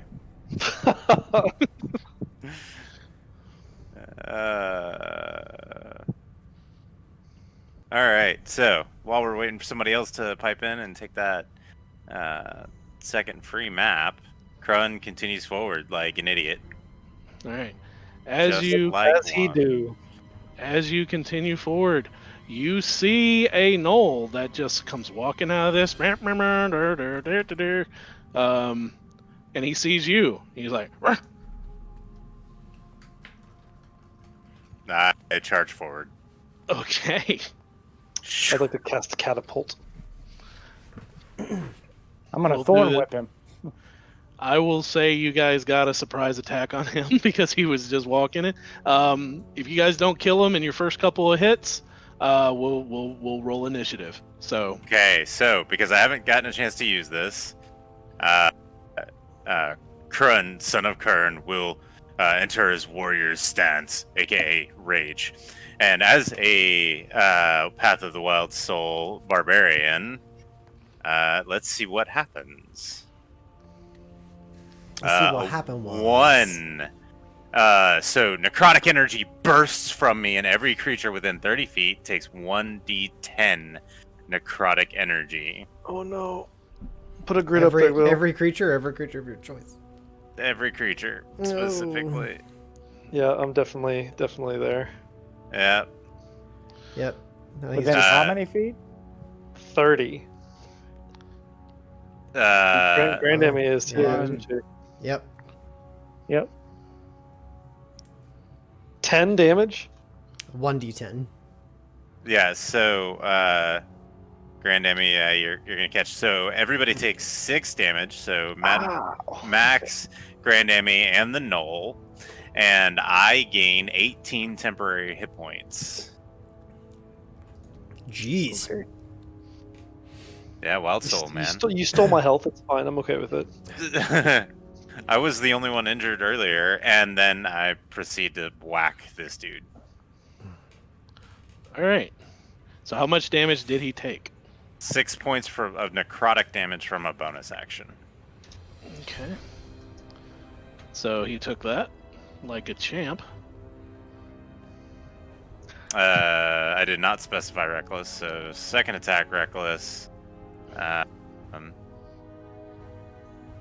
will be a 17 to hit.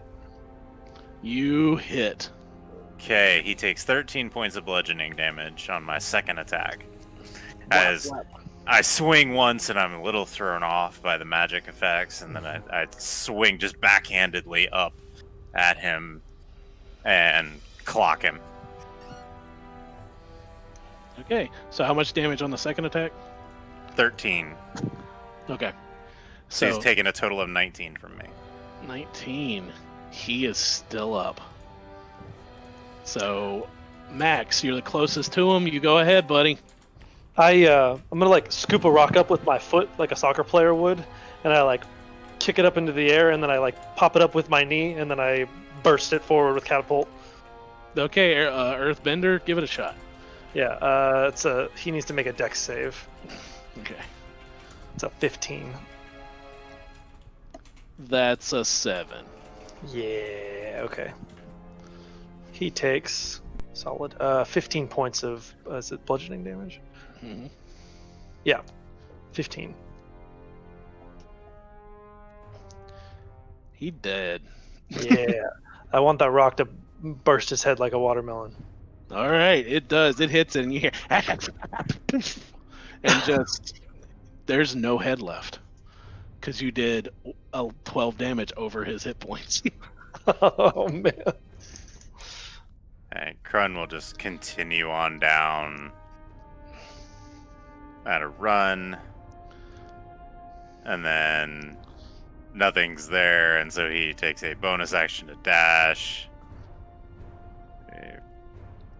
Well, we're not in 6, combat right now. 7, 8, and he rounds the corner, and he's you like, you see, "Hey!" you see Oh, three goblin whelps with pickaxes. They look tired and dirty and emaciated, as they all have cast iron metal collars around their necks. And they look at you and they go, The voice mod's cutting out again. One more time. He said Krun. Hi! And my rage fades because I see the kids. And Grandammy, seeing these whelps, ah, oh, there you are, ah, and she runs over. Are these whelps that I know? I mean, like these are, or yes, these are your whelps. If you want to choose their names, you can. But these are just 3 of the large number of whelps that the goblins' tribes had. okay, Um, yeah. I'm just gonna kind of like check them for injuries. Bill, just lose the voice mod. It's not coming through. Yeah. That must be not working. Grandmommy Greca, why are you here? I came to get you. They stole you from us. Not gonna let them get by with that. The one over here is like, yeah, they put us to work. We worked harder than we ever did at the tribe. And you see him scratching at the necklace he has on. Let's get those off of your neck. No, don't. They hurt. You try to get them. We've been trying to get them off. They hurt. They burn. Oh, I'm gonna get them. I'm gonna get them bad. And looking around to see other gnolls within my range of vision. ooh, Max is pissed. All right. They put us on it, and when we take them off, they burn our skin. They get really hot. The guy in the mask put them on us. Petunia hears this. She sees whelps up this direction. She sees whelps over by the other knolls, and Good God, you guys have long. I'm set to the vision that we were doing. Yeah, Is no, that right? it's just like I was like, Jesus. Um, 120. It should be. yeah. Yeah. Well, see, I think it's not radius anymore. Like, Did they change it? I think that's been changed. Yeah, it might be. But that's fine. Alright. That's fine. One shot. We'll change it for other games. So Okay. I want to take the time to cast Melf's Minute Meteors because I'm like enraged by these kids being locked up like this. So Krun is running. yeah, that's fine. Yeah. So Max's eyes are actually kind of like flickering, like with like a weird, almost like lightning through around his eyes, and then these rocks just start floating up and like orbiting him as he follows Krun. Okay. So I'm going to go ahead, since you guys can see them, I'm going to say they can see you. So we'll go ahead and roll initiative. real Right quick. on. Yeah, I'm gonna Woo, bonus woo. action right into. Sorry, I was trying to wait. Grandamy's gonna just lose it, and go full brown bear as a bonus action Yeah. before this all starts. I was going to say, there's a lot going on there. So, as she has done other times, grabbing a pinch of dirt from the ground as she's running, Petunia casts Longstrider on herself, also running forward with Krun to charge into battle. Woo, woo. So, Mad Max, what is your initiative? I rolled a nat 1, so I have a 4. 4. Okay. Bud, what is your initiative? Oh, I should roll it. I apologize. 11. 11 again. Okay. Petunia the same? Yeah, it's on the same initiative. Okay.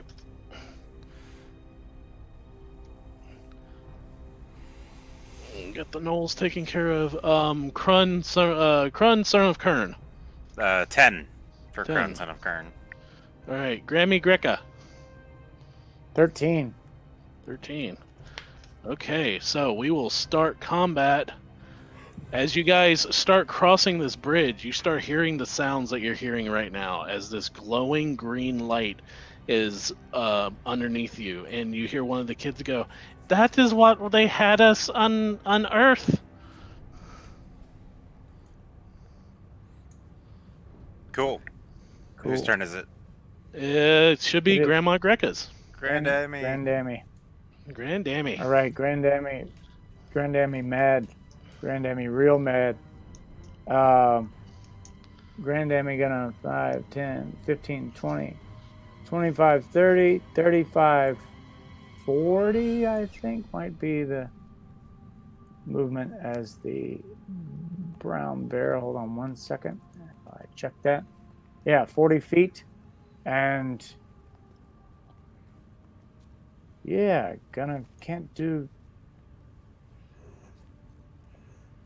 5, 10, 15, 20, 20. Yeah, actually, you know what? Forget it. Double move. Here with the knoll. Just threatening it, roar right in its face as this massive brown bear.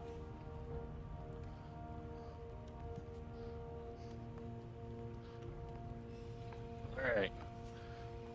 So, massive brown bear. You're going to turn into a brown bear. That's right. Hold on. Yep. 30. Oh, ignore that roll. I'm sorry about that.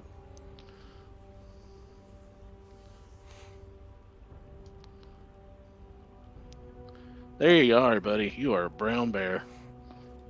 He's a bear. Big bear. Such bear. So fierce. All right. So Rawr. roll that damage. Oh, I'd say that was my full action Okay. to double move. And the Knoll looks I'm just- he's still laughing, but he's giving the very awkward laughter. Love it. All right. So next up, you ended your turn. Yep. Oh, sorry. I forgot about the mechanic inside. I'm looking at something else. Here we That's go. fine. Bud. Okay.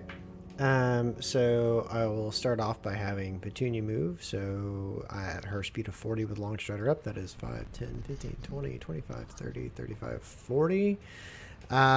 She will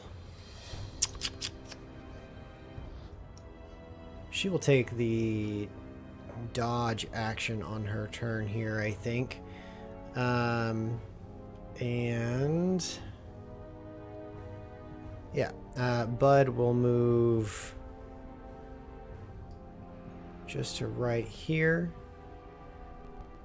And actually, bonus action, she will just, she'll double move. Sorry, 5, 10, 15, 20, 25, 30, 35, 40. She'll move up to the other one.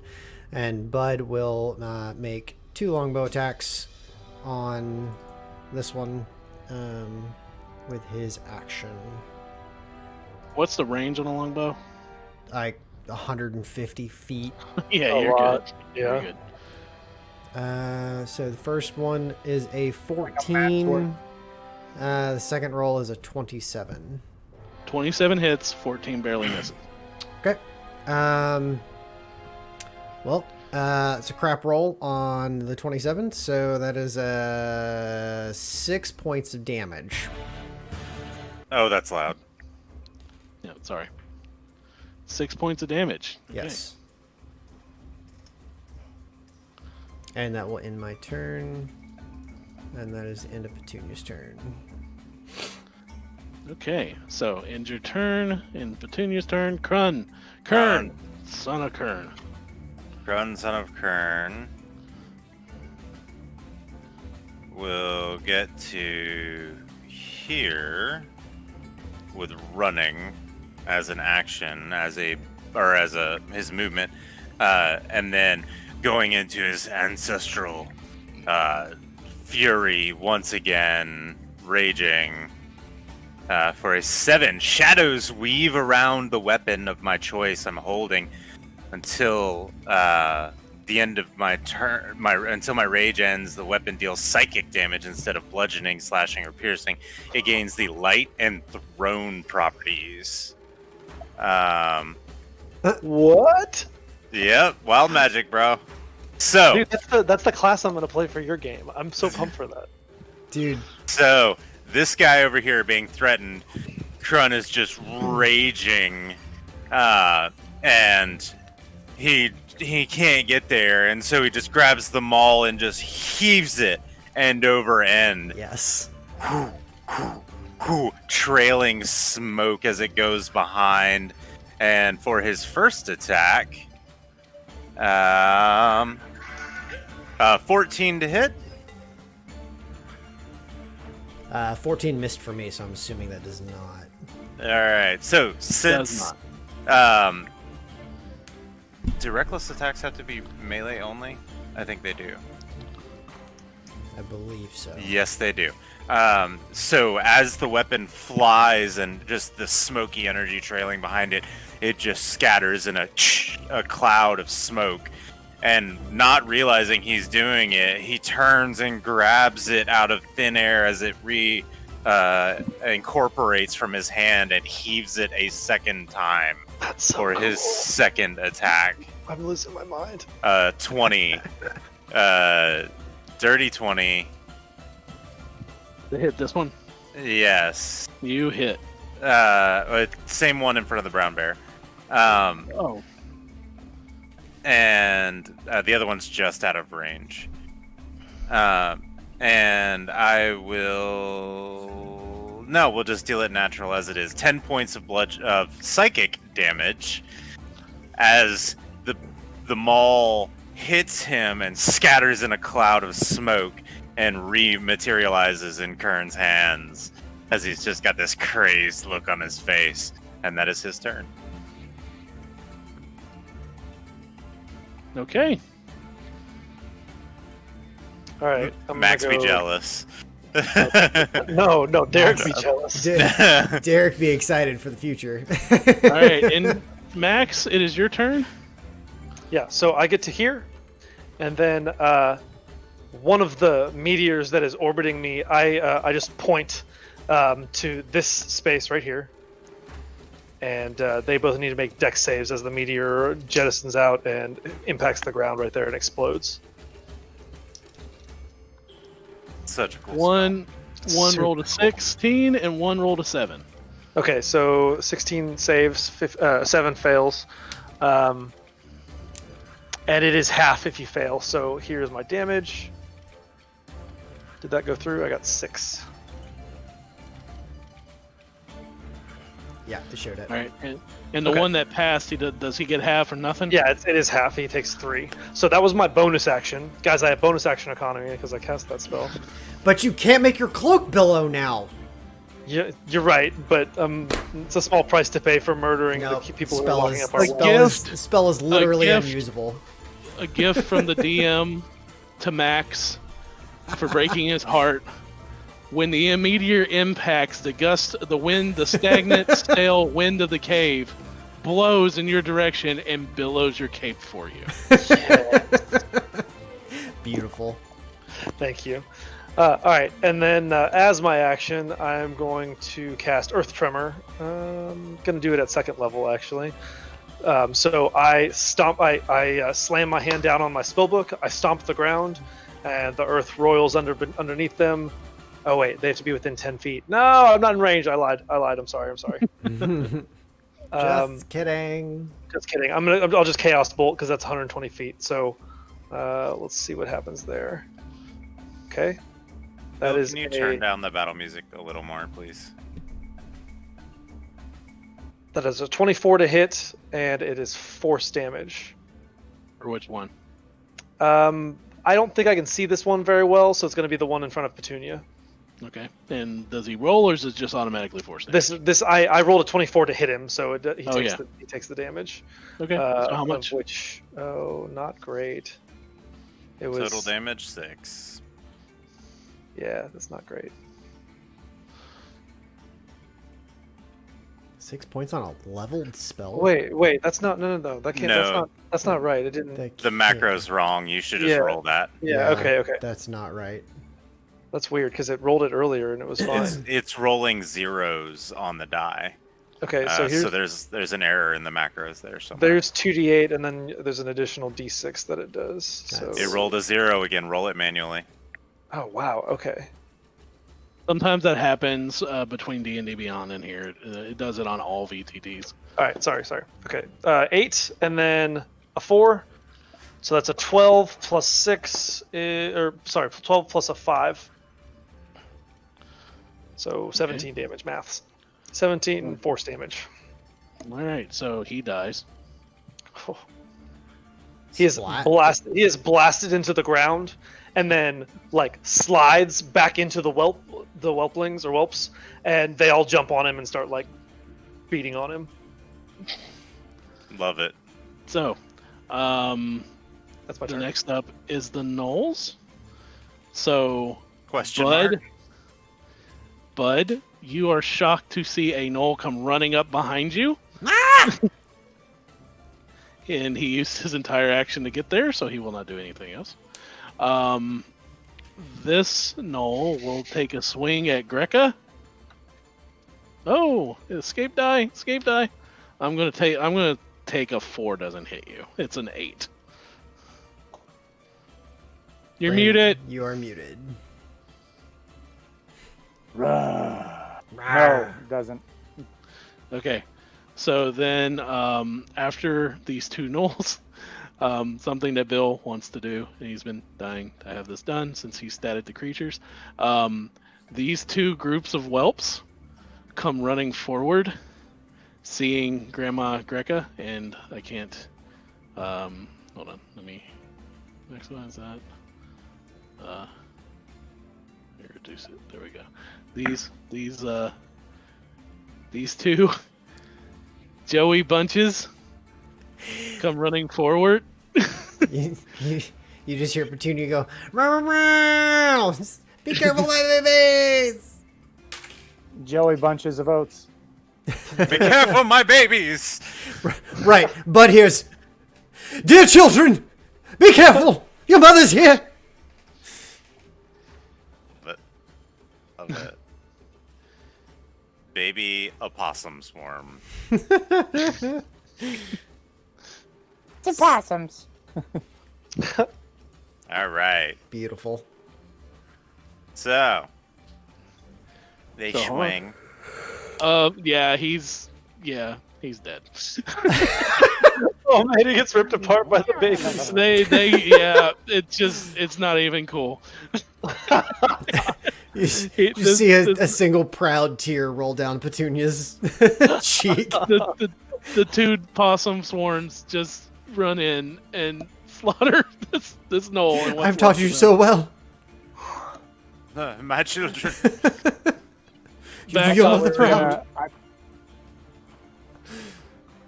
I thought we were gonna have the Temple of Doom moment where the little goblin whelps just like start like picking up the knoll and like crowd surfing him.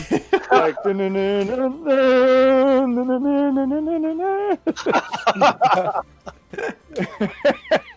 Whose turn is it? Mine. So I'm going to I'm gonna kind of leap past the babes. 5, 10, 15, 20, 25, 30, 35, 40. And kind of look down this hall, see what I see. You see a chest, it? and that's about it. Okay. I guess. Is there a more efficient way I can do 5, 10? Nope, I can't. All right. Well, I see that, and I'm gonna go back here, and that'll be my turn. Bud, you see a knoll like right in your face. Seeing a knoll right here in my face, as you put it, Bud will, being quite so adept at running away from things as he is, Bud will cast Zephyr Strike on himself, which makes him move without incurring opportunity attacks. And will run 5, 10, 15, 20, 25, 30 to here, and he will turn around and take at least one shot at said knoll. Okay.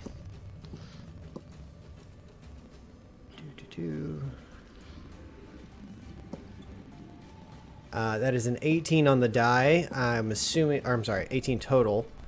Assuming that. No, that definitely is. Right. So what I was trying to get out of my mouth, because my brain's not working right, is that I'm going to, alongside of that, activate the additional 1d8 force damage from the Zephyr Strike spell. So that will also add another...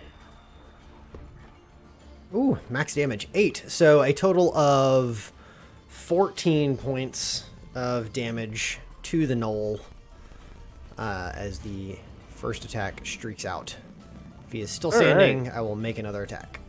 He is still standing. And I will make another attack. Of a roll. That is only 11 to hit. That's garbage. As the second one clinks into the rocks next to him. That is the end of his turn.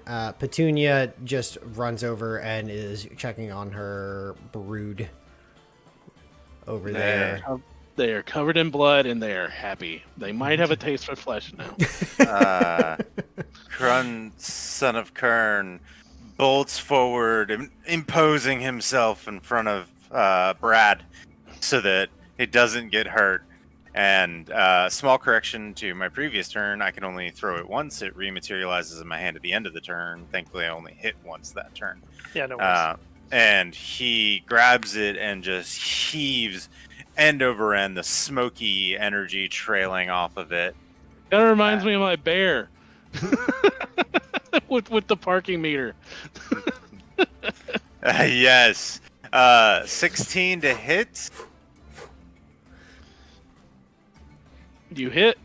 Okay, for 9 points of bludgeoning, or excuse me, psychic damage as the maul connects with his chest and just dissipates in a cloud of smoke and reappears in Krun's hands.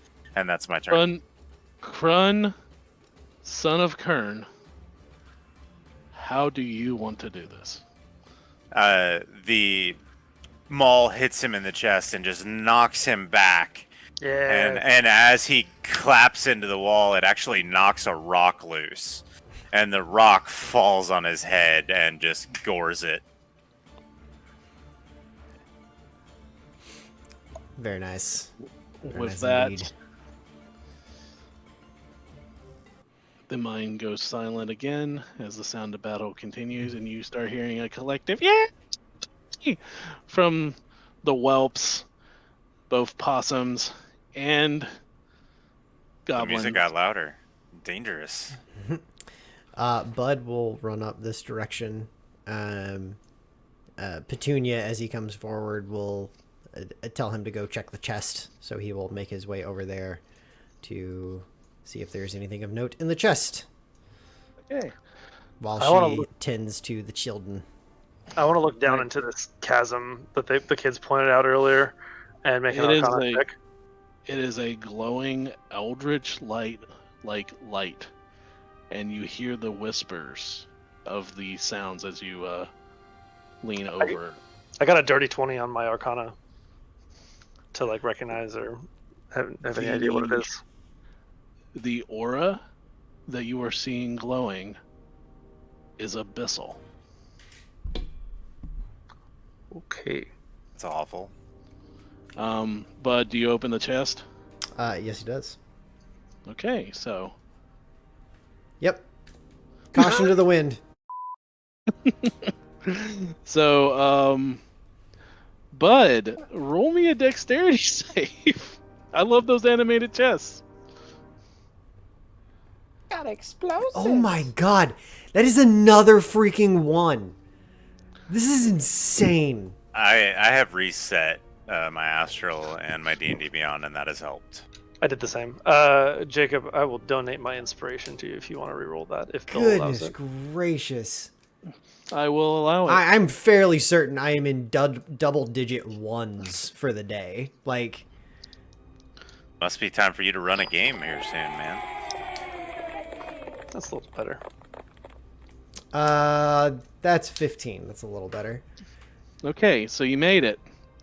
So you only take half damage. Because this was a deadly trap for a level 5. It was 4d10. Ooh, So that's... Krun could take it.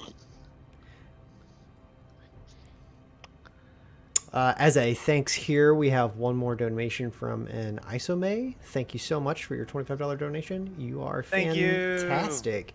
You take Guys, we're so close. half, I know we're so half of 25 damage. Phew. That's my So baby. 12. And give me a constitution saving throw. These are bad. That's an 8. Well, I don't have your inspiration to donate to that one. I'm good, sorry. You are deafened for an hour. Oh, good. As you guys hear this kaboom, just... Mop. You get this ringing? You got tinnitus now? Hey, that ain't no joke. We got... Yeah, no joke. Real quick, because we're running out of time. In here, you do find some items. Okay. A great club. These are random, guys. I love random loot. Great club +1. Okay.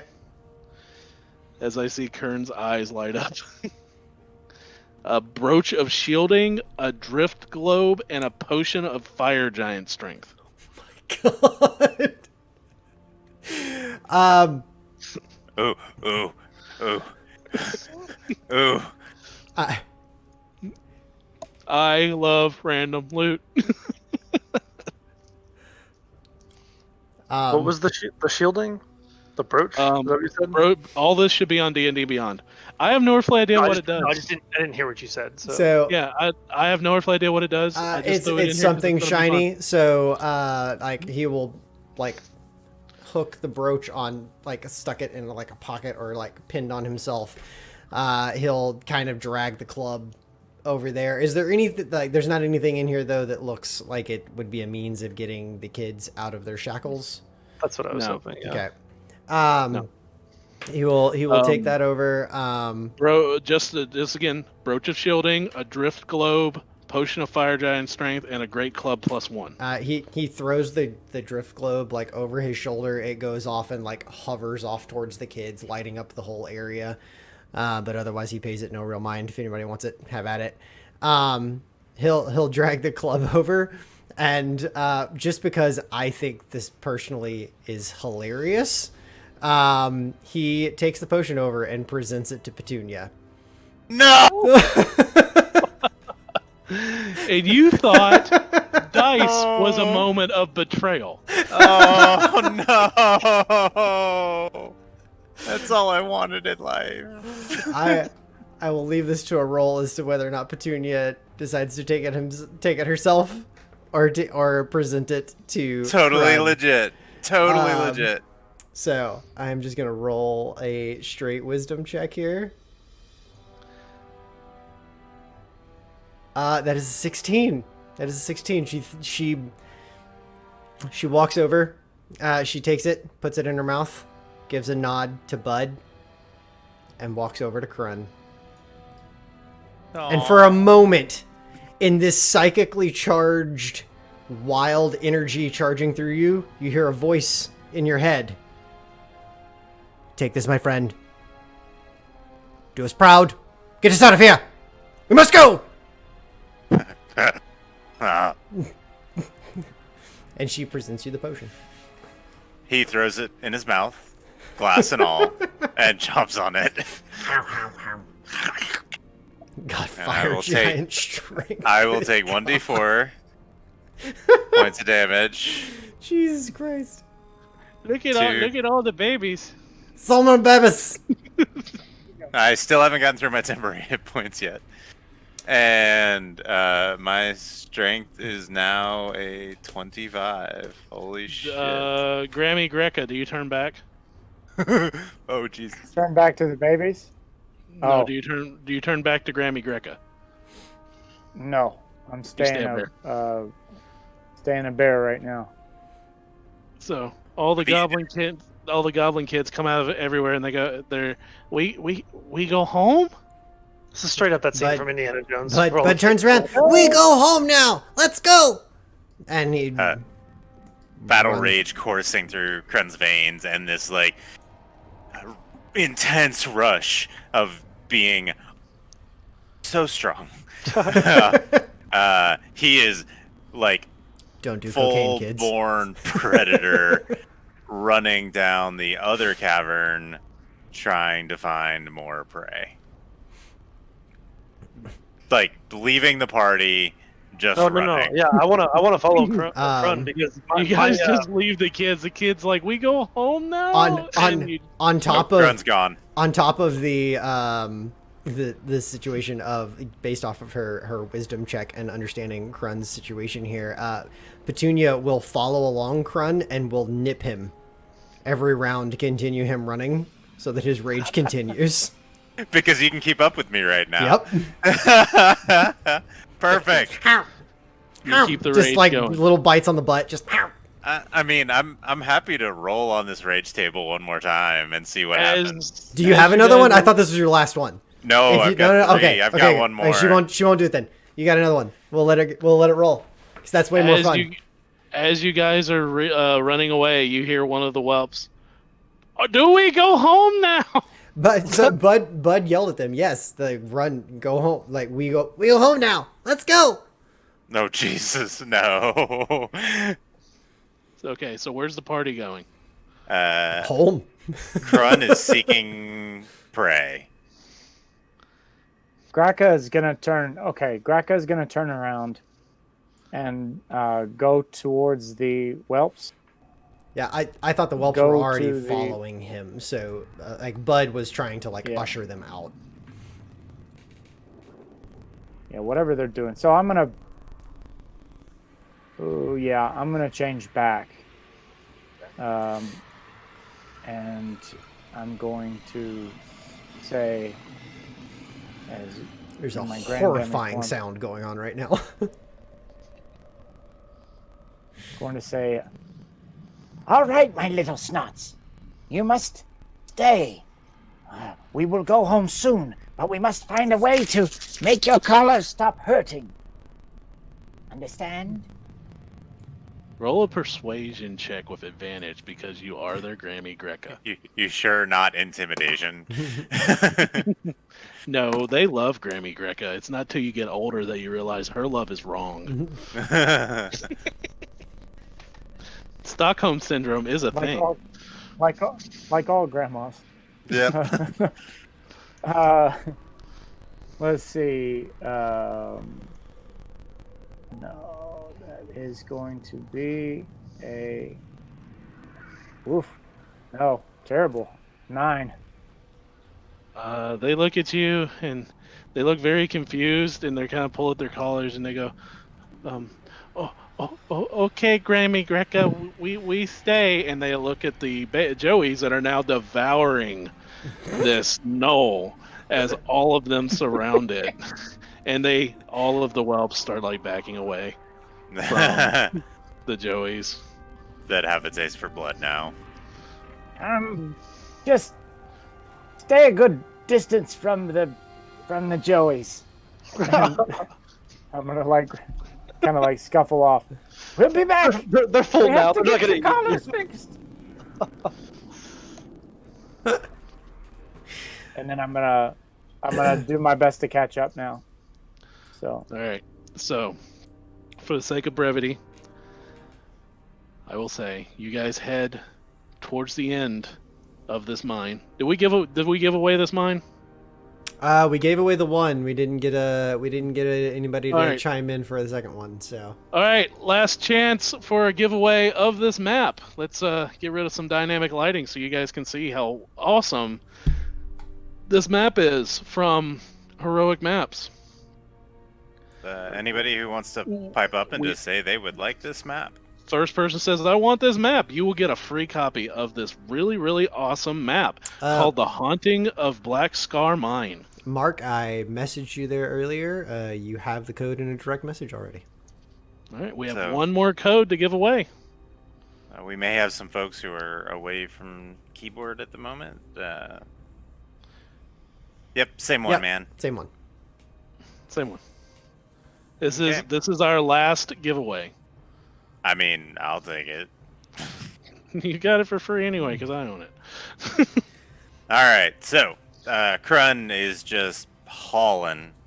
Right. He got no time for this. He needs to punch something while he's got this Bill mad gets rush. Keep this massive mine network that he built just in case, save for another game, maybe the Terra game.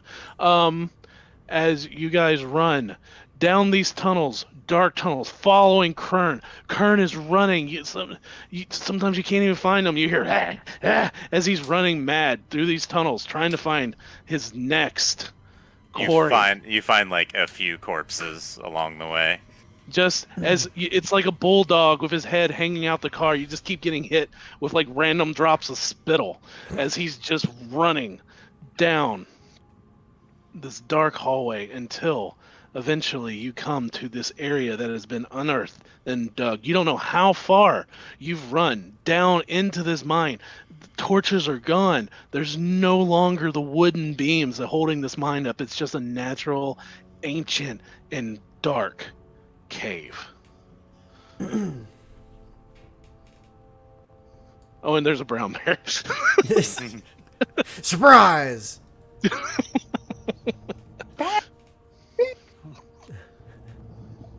Since Krun is, if we could get the volume way down. It's the same volume. That's weird. It is Krun, notably louder on this map for whatever reason. Since Krun is way ahead of everybody, he's up there. Oh, okay. I know why. Hold on. I have to go into editor to do this. Localized something or other. Yep, it's a lot of localized noise on this one.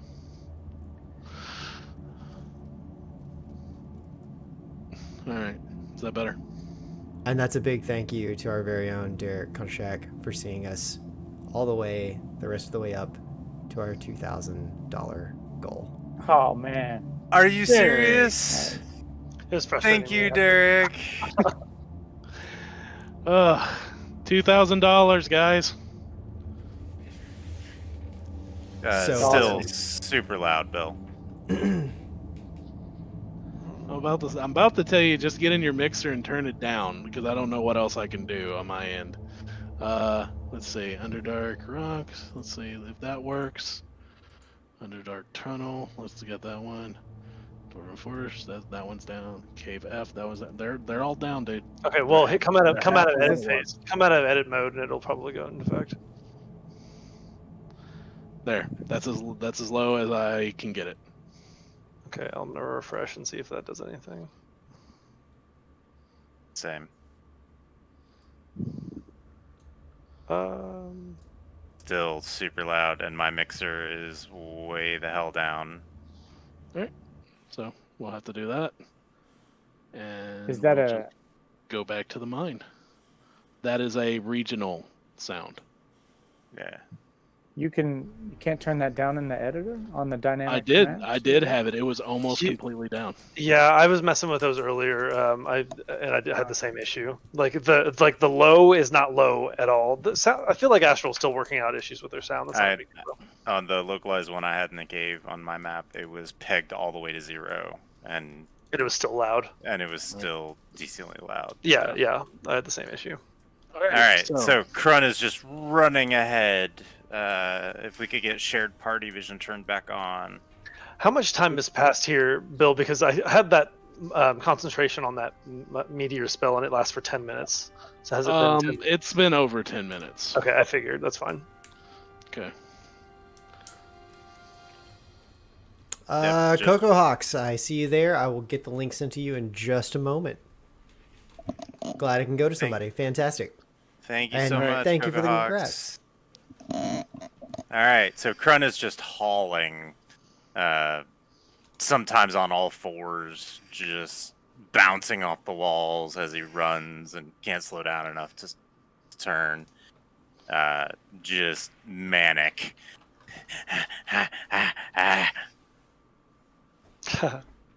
I know you guys want to rush through, but keep in mind we have viewers. So and they follow Bud. So maybe not move so far ahead. I mean, it checks out. Like, Krun is way ahead of everybody else at this point, so. So, Bill, I see you found those puzzle blocks too. It would have been funny if we used the same ones. We did not use them in the same way. I will say No. Okay. So, Awesome. as you guys move forward, you find a very winded, running almost to the point of exhaustion. Turn. Arn against the wall, like. He smells like a wet bearskin rug. Oh, fuck. The best kind for goblins, Yeah. at least. Petunia walks up, gives him a sniff, fondly remembers the plush carpets and the Mage Sanders towers. Continues on. Refocuses up. And the strength coursing through my veins from the potion, I follow along. Okay. As you guys move forward, you find a dugout area and the face of an ancient temple. Who pressed the button? Don't press the button. I left clicked, or I right clicked, trying to get off my character. I'm sorry. Zoomed out too far. Okay, so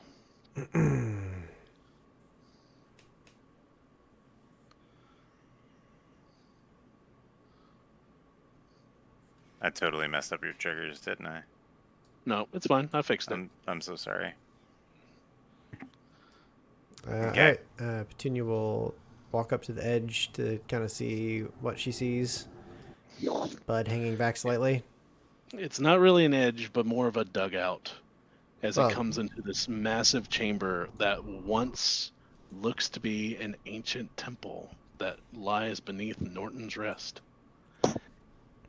Looking forward at this glow that seems to be coming from the temple, on the door you see a circular recess that all of you remember would have fitted perfectly the heart of Norton. But the heart is not there, and the door is shut.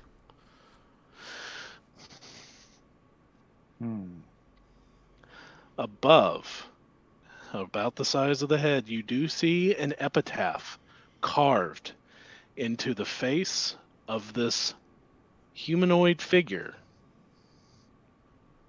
written in common, an ancient form of common. This temple tablet is the name of it, and you can share. It is now shared with the players, and you guys should be able to read what it states.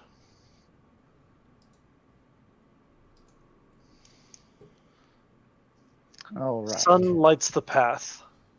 Those with heart may enter. One without must trust in fate or fall. let's trust in fate or fall. I don't like the sound of this. As you move forward, move yourselves into the great chamber.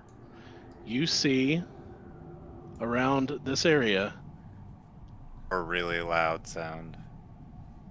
8 buttons that are pressed into the stone that you guys can press.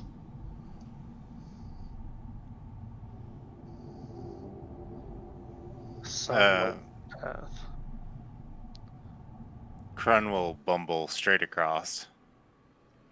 And go, woohoo. If yeah, okay. And just push one. As you push a button, the sound of sucking sand falls as parts of the courtyard that you guys are in falls to a spiked pit that luckily none of you were standing on. No. Does anything God. happen with the door? Um, Wait. Did these change? They They did. Yes, they did. did. Which one did you press, Gabe?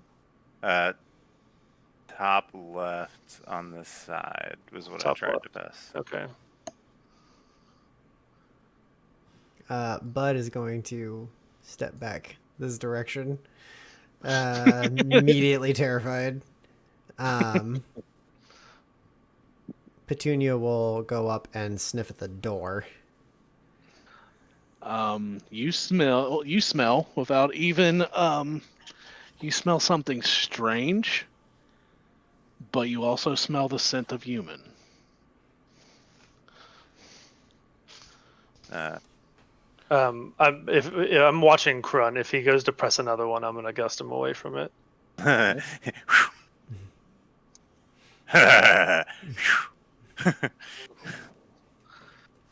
So like, are you actually going to press one? Oh, absolutely.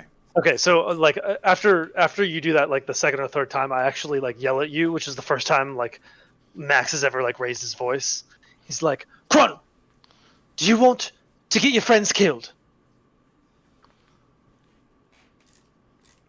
Don't touch the buttons."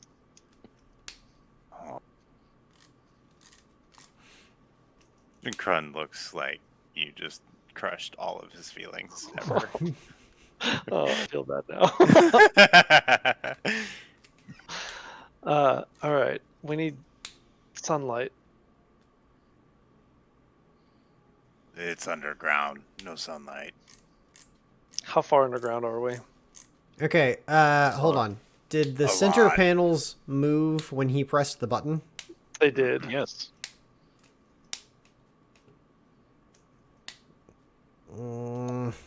I don't remember what configuration they were in. They were all circling, like the circles were to the outside corners previously. Like like that. Like they rotated inward. Like the if- top ones rotated this way, If and the this bottom was ones the corner, rotated this way. the circle was like each circle was out towards the point, like the arc. Yeah. So they The it inside of the arc was it rotated towards like this, right? So that's what it did. It went like yes, on top and on bottom. yeah. Honestly, I'm gonna vote hit the same button again. Can you press the same button again to make it continue to rotate that direction? button has recessed in. Okay. Yeah.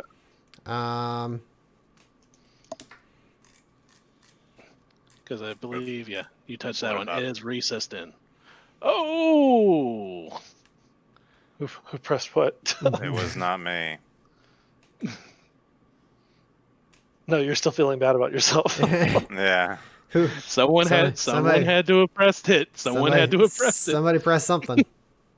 Because you guys are free to press these buttons at any time. Someone had to Oh, press it. somebody was clicking for like a location, and that may have been it. Oh, these are very sensitive. I've checked them. If they have a cross, if it's a crosshair, you are touching the button. It's fine. It's fine. It's not a big deal. Somebody like stumbled into one. Yep. Do we know what button was pressed though? That's the issue because it would be depressed at this point. Had to be on this side. Oh no. Wasn't that one? Hold on. I know. Someone pressed that We one. can recreate. Yeah. Yeah, someone pressed that one. Okay, so This which is one it. was it? We had top left on the No. right side. Nope, Yep, not that no. one. The trap was over here. Reset it. Okay. It was this one. Gabe clicked this one, the top left on the right side. That's that one. Wait, Okay, then maybe it was the bottom one. bottom left then? My No. bad. Hold on. Hold on 1 second. Hold on. The one I may have Gabe done hit. this one. That was the one I hit. I did that one So, on accident right there. Okay, so this So- is the one I hit. which one? Yes, which one was it? Are you pinging? Because I don't see it ping. I don't at this point. It's 1 a.m. This is what I get for putting a puzzle with you guys. Yeah. Because I figured you guys would just start hitting buttons. It's- At that instance, Krun hits a button. Yeah. And Krun Idiot savant, ladies and gentlemen. and Krun Krun Christ. wins the day. Petunia rushes forward. I literally just gave you 8 chances because if you kept hitting, it's just gonna be Goonies. You're just gonna start losing ground. Yeah. Yeah, well, Krun Cool. is an idiot savant, and here we are. Yep. Okay. Because I didn't want a very complicated puzzle because I knew you guys would be tired. Okay, we run forward. Running into this room, you see among the dusty floor stones the footprints of many a soldier and human tracks heading forward to this door. Continue forward. Yep. Petunia rushes on. Yep. Krun doesn't The know what door- caution is in the first place. The door has another circular recess in it. How sturdy does the door look? Pretty sturdy. What are these what on is- the side? Yeah, what's over here? Those are caved in tunnels. Okay. If this is a clever trap, I don't think we're gonna get it at Let's just search the 1 area. a.m. Yeah. I'm just gonna perceive the area. I got a hard 7. That was good. You Okay, see, basically, Krun. you guys see a locked door. Krun in his infinite wisdom investigates for a 6. So. And begins kicking the door. Give me, okay. attack the door. What do you attack the door with? I roll an athletics check to Spartan kick the door, and I roll a 26. It's worked so far. You kick it, and you see the door gives a little bit as you hear cracking of wood. I Okay. rolled a 13 on my investigation. I'm The gonna. door, with your 13, the door is definitely locked, but Krun just broke something. I'm gonna use my water gourd to throw water on the door and then instant freeze it, and then I tell Krun to do it Okay. again. Petunia will heave herself into the door alongside Krun, giving him advantage on the roll. All right. Well, the first one's a 1, and the second one's another 26. So thank you, Petunia. The door busts open.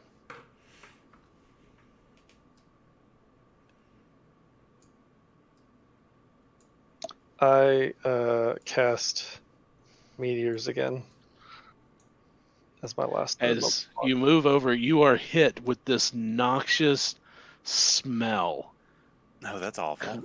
coming through as this bubbling, putrid pool in the middle of this temple. On the other side, you see a masked, armored figure looking at the pool, yelling, "But you promised! You said if I brought you the goblin whelps, you would cure me!" Okay. And you hear a deep I'm gonna bellowing. cast Bark Skin. You hear I as would the cast pool Fist. as the pool is bubbling. I would use the voice mod, but you guys are telling me it's not working. As the pool is bubbling, you hear every time it pops a deep, demonic voice. "You brought me children. I asked for an army."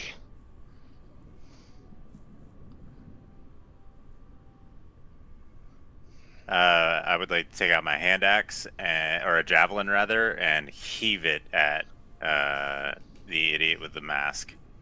Okay. That is a pretty long throw. I will take the disadvantage to do it. So the first toss, What's the range on a javelin? 120 feet for long range.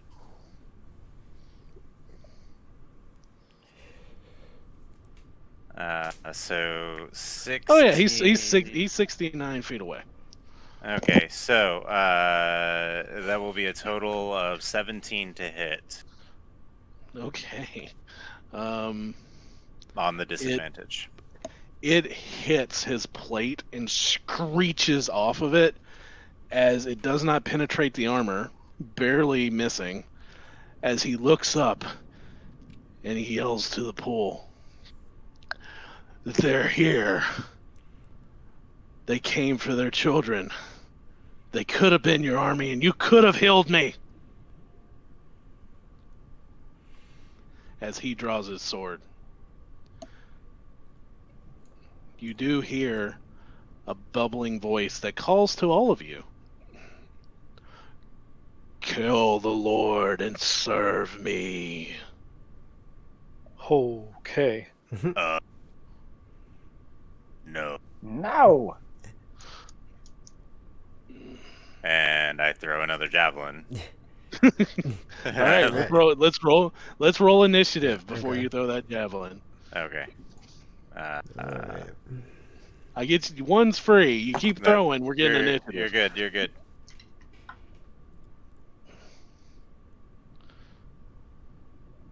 12. 20. Cool. Hold on. I'll call for it.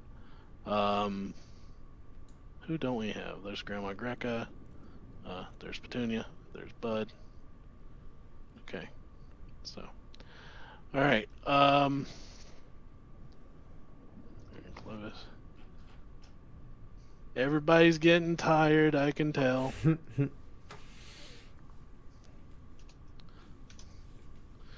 That's still Derek, man. That was awesome. What? The donation. Oh, yeah, no worries, man. How much did you donate? Because I haven't been able to pay attention. Just $75. He matched us out to $2,000. We reached our goal. Saw us out to the end. And that $25 from Isame is my girlfriend's character name in one of the campaigns. So Oh, that's awesome. shout out to my lady. Very cool. Lady Greca. Initiative. Grand Dame Greca. Shout out to her. Can we get a crate grid as well? You cut out on me, Derek. Who are you shouting out to? Oh, no, that was Brandon. Brandon, what was your initiative? Mine was 20. There you go. Okay, yours was 20. No, Brandon, you cut out on me. I was asking who you gave a shout out to. Oh, my girlfriend is Isame on the. She donated 25. Yeah, it was the one that I called out there. Yeah, I called out that one earlier. Yeah, that's awesome. Bud and Petunia. Mine is 12. 12. Okay. All right, let's get through this boss battle, and we are done. Come on, guys. So, Grammy Greca, start us off, please. Okay. So I'm guessing that this individual across the way looks a little intimidating and a little dangerous. Seems a valid suggestion. And you say that the person is covered in plate mail or armor? He has armor, yes. Oh, do you have heat? All right. Oh, yes. I got to make sure I'm close enough, but hold on. This is why the marker tool is excellent. Oh, yeah. I'm going to go forward about here.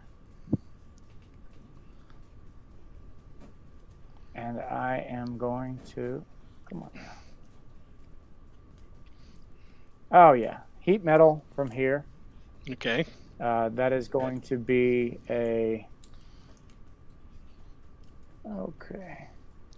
Yeah, no save, no nothing. That metal armor just begins to glow red hot.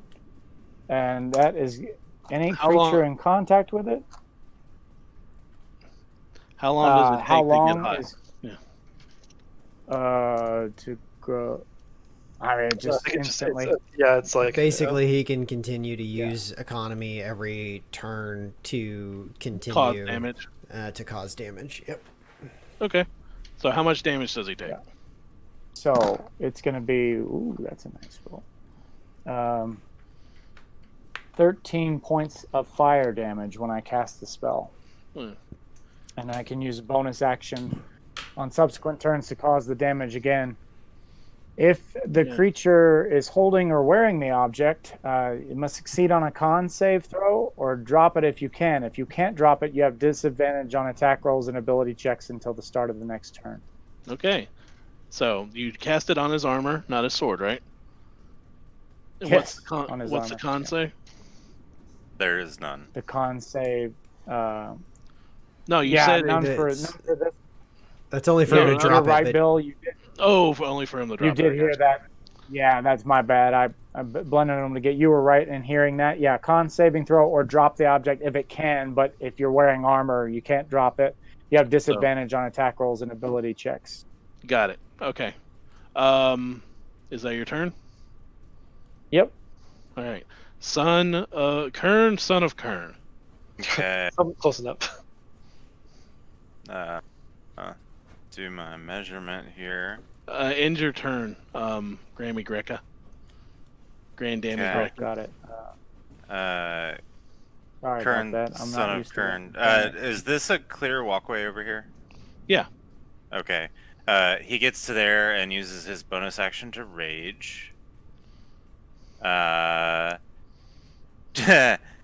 again, the shadows weave around the weapon, and he will use a bonus action to heave it at disadvantage. So I'm gonna roll twice here.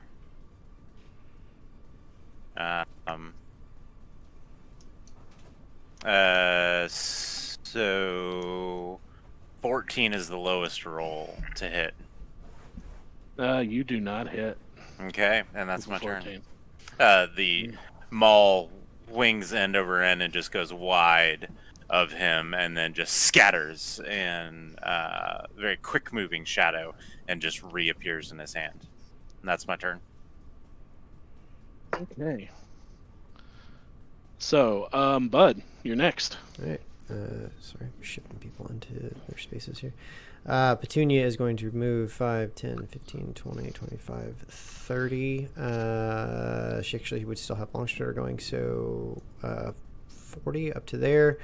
And she will take the dodge action on her turn. And Bud will cast Zephyr Strike again and make an attack with longbow. Okay. On Baron Clovis over there? Yes, indeed. Okay.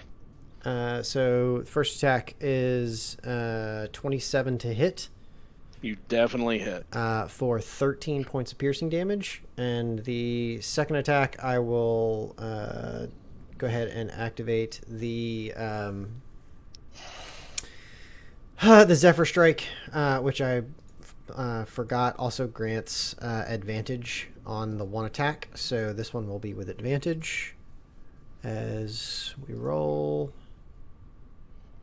And thank goodness for the advantage on that. That is a 28 to hit on that attack for 10 points of piercing damage, plus what is not shown there is another 6 points of force damage, so a total of 16. And then he will shift behind the corner here, and that will end mine and Petunia's turn. I think we were actually supposed to go before Kern there, but no big deal. That's all right. No, I put 12 in, 12, 12, 12, and it just did it this way. Yeah, we have higher decks, so... It populated me after them. That's all right. So, I clicked end turn. There we go. I fixed it. Whose turn is it? It is now someone else's turn. But before that, after Bud's turn, you hear a rumbling voice come from within the pool. Don't serve me, then die. As you see beside you, Kern, the armor inside starts rumbling and cracking and like air being blown into a tin can as it erupts in a shower of acid. Okay, since I heard it coming... You give me a dexterity save. Okay. That's flavor. That was flavor text. So with danger sense, I have advantage on dexterity saving throws. I can see while not blinded, deafened or incapacitated. So if I see that it starts rattling, can I use that ability? I'll give it to you. All right. 19. 19. You take no acid damage. Oh, thank God. Nice. As this corpse explodes, and it's still gushing acid. Love the template. And then he used that after Bud's turn. Now it is his turn. He will appear from under the water. You see this emerge. Vomit. Okay. You choose not to serve me. Jacob, it appears we have a bot in the chat. What it was What's the looking bot like. doing? I'll take care of it. and it moves towards Kern again, because Kern was closest. Actually, you know what? He will take that back. He will move towards Petunia and Mama Greca. And he will.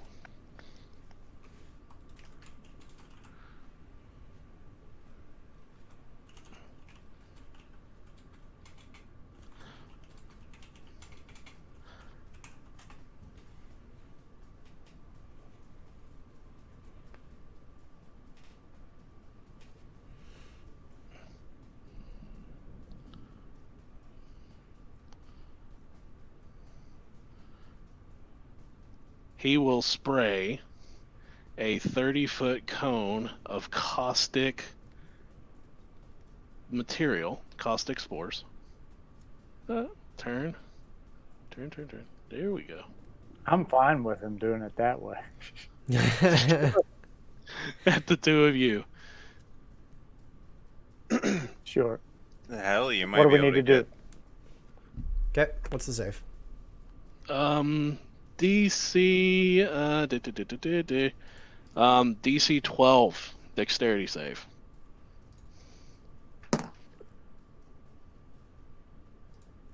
Oh, I failed. Petunia's would be a total of 21. Okay, so Petunia doesn't say save or take. Save or take, so you take nothing. Fantastic. Grandma Greca, you take 6 points of acid damage. Okay.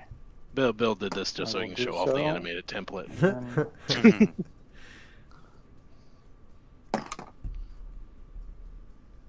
well, a nat 1 my con save. So, I mean, my concentration. So, On I such a lose the low heat metal. damage roll, that's so sad.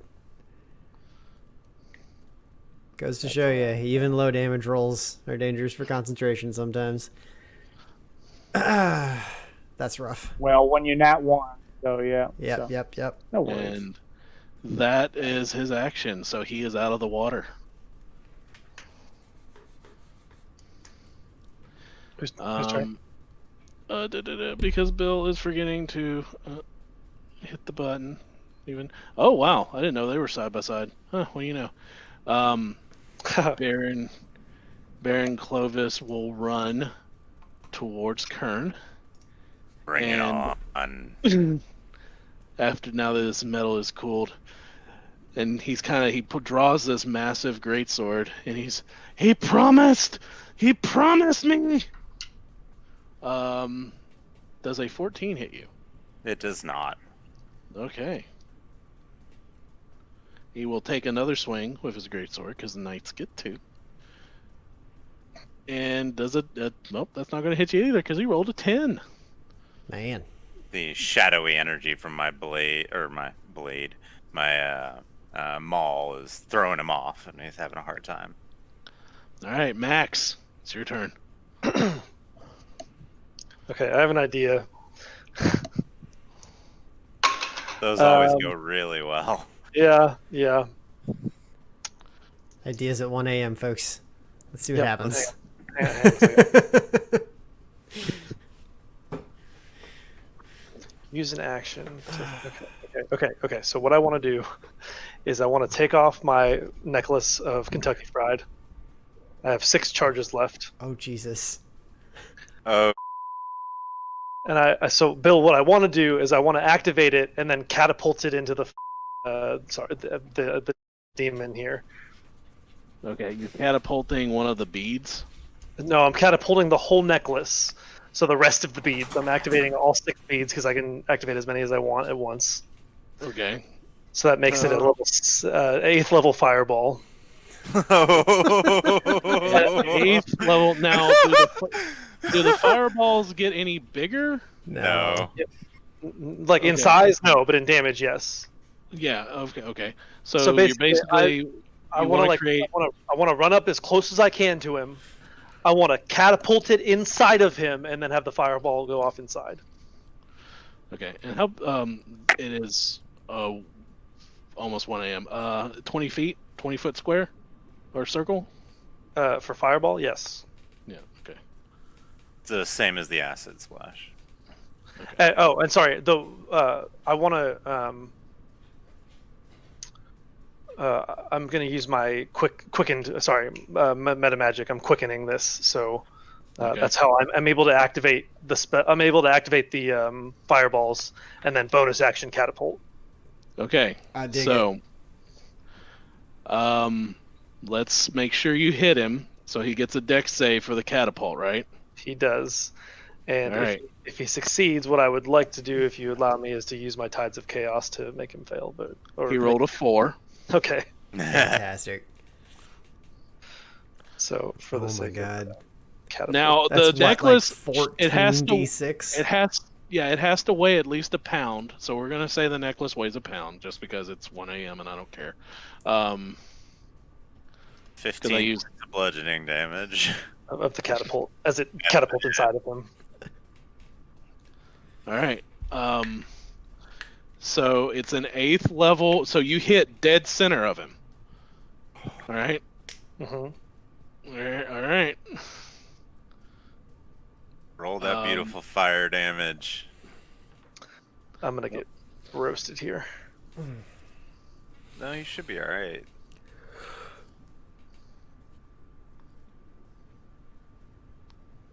Can I roll it? Can I click the button?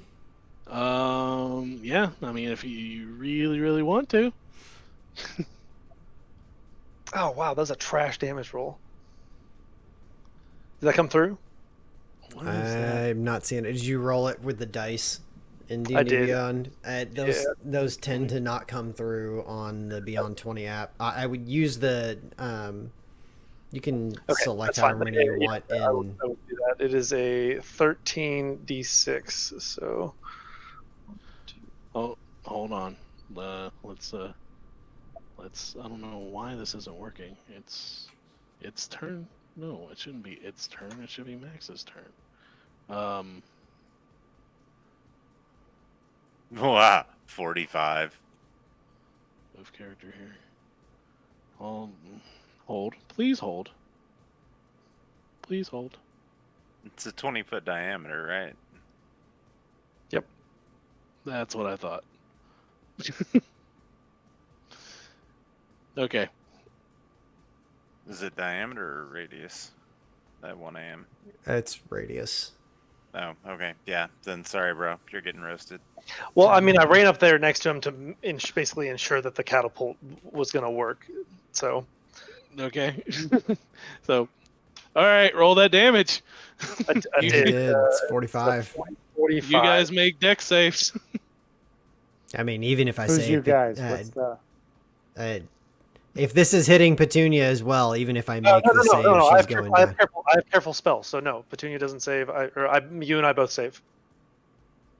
Yeah, Right, we save, but we'd still take half. Hang on. What is careful? Is it succeed the spell or don't take damage? Do we still have a heal the party, and that includes raising We people? do.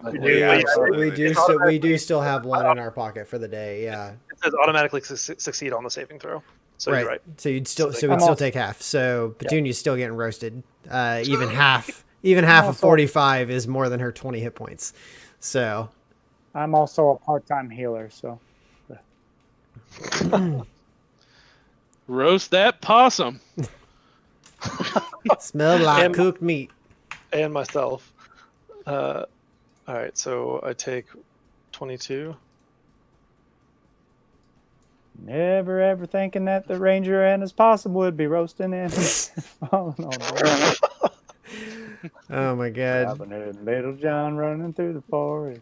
And let's see. He takes. Oodle-lolly, golly, what a day. He rolled a 19 on his deck save, so he takes half as well. So how much did he take? 22. 22. Plus the damage from catapult. So 15 from catapult and then 22 fire damage from. Gotcha. 7 total. 15.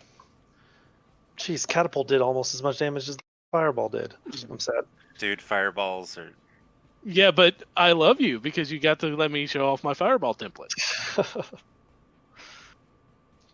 All right.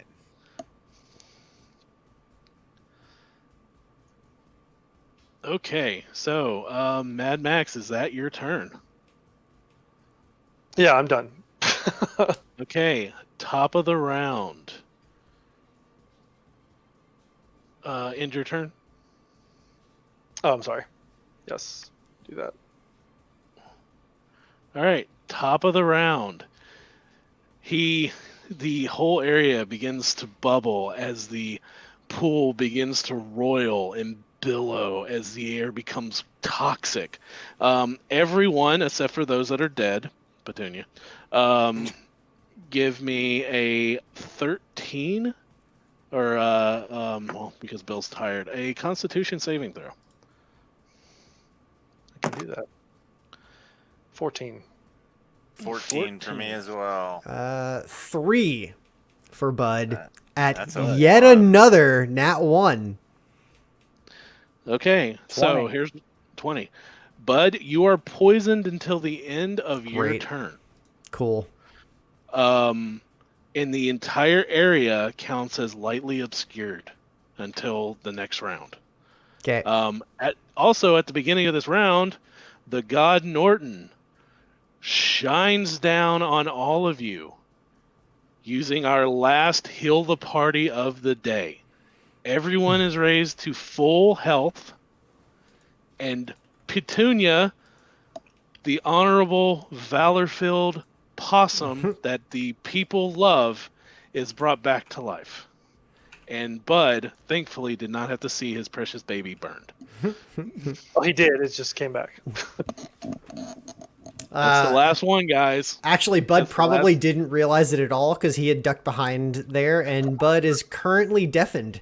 So he literally hasn't heard any of the explosion or anything else that happened there. He just turns back around, and now Petunia's back on her feet. So this is fine. Looking better than she was. This is fine.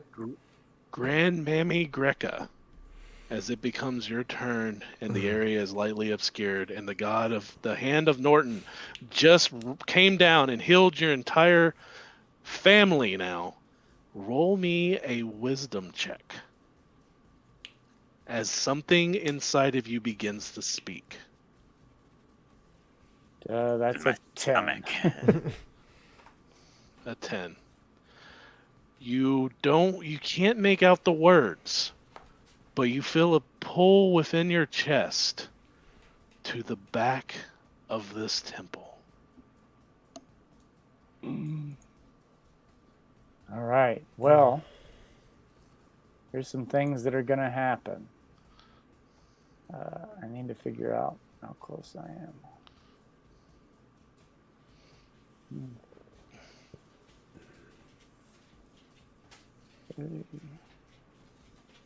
Okay. I'm going to cross the bridge.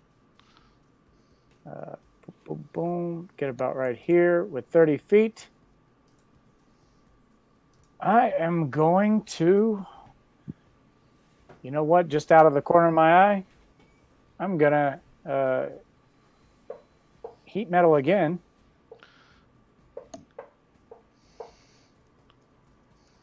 Well, no, you know what, I'm going to double move.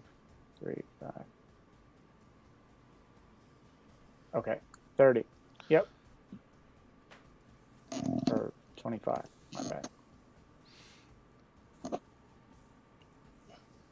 So yeah, running towards the back. And I guess I'll take a, do I have any bonus action economy? Let's see.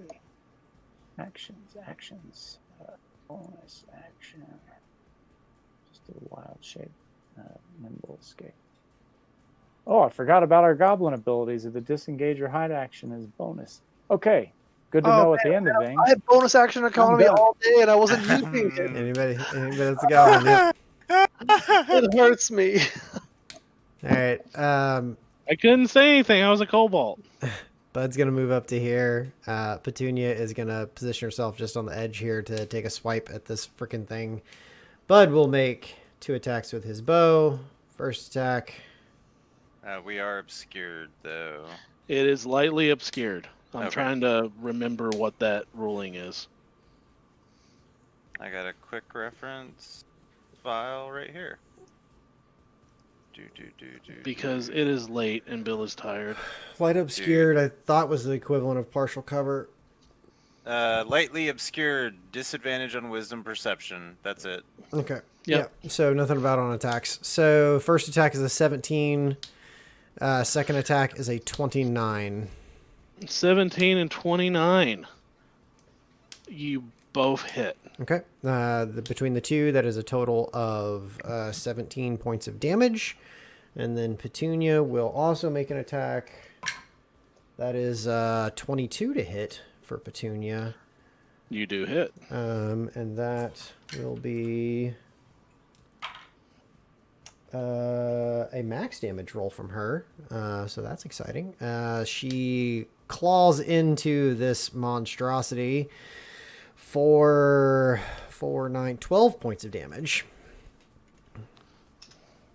And then Bud slinks back behind the pillar. And Petunia will just kind of move away from the edge a little bit. And that will end our turn.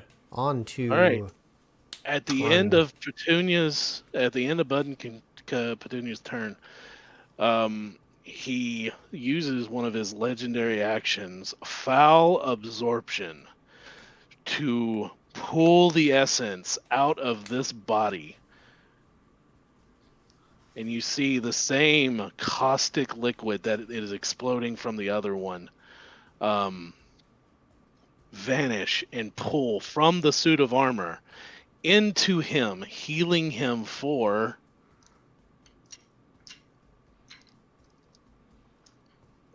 3 plus 2 for 10 points as his flesh begins to mend and pull back together. Okay. Well, that's ugly, but Kern hasn't even noticed yet. So Kern moves around here with his lanky arms and looks at Lord Douchewad and would like to, instead of attacking him normally, he's going to use one of his attacks to Spartan kick this twat into the lake. So contested acrobatics you're or using athletics. a shove action. Yeah. I'm using one of my attacks as a shove. Yeah. So it's a contested acrobatics. Yep. Holy nice. 29. Oh, that's beautiful. I keep forgetting that you have a plus He- 10 right now. Well, he has a +3 to strength, so if he crits, he rolled a 9. All right. He is going right here, 5 feet away from me, into the water. Okay. And then splash. And then 5, 10, 15, 20, 25, 30, 35. And then from here, the second attack as I come around and heave my maul, which has the light and thrown properties, to attack 17 to hit the big guy. You do hit him. Question on my misgotten gauntlet. Does it have to be a melee attack as per a normal smite? Nah. All right. You imbue the weapon. Then I'm smiting this guy. Is this undead or a fiend? Do. Right? Does smite hit fiends too? Yeah, I believe so. Okay. No, he is not a fiend. Wow, I'm Okay. surprised. Cool. Interesting. Then I'm adding 2d8 to it, so 12 points of radiant damage and 15 points of psychic damage. By the And that is barbarian. By the barbarian. That's my turn. How much in total? It's 27 total. 27 total. Okay. So, yeah, you remember how we had the rule, like, no home brewing monsters for this? I pulled this guy, everything about him, from D&D Beyond. Oh, Oh, I believe it. I believe it. He is a challenge rating 5 No, challenge rating 4, legendary creature. Okay. Who's next? All right, next up is his turn.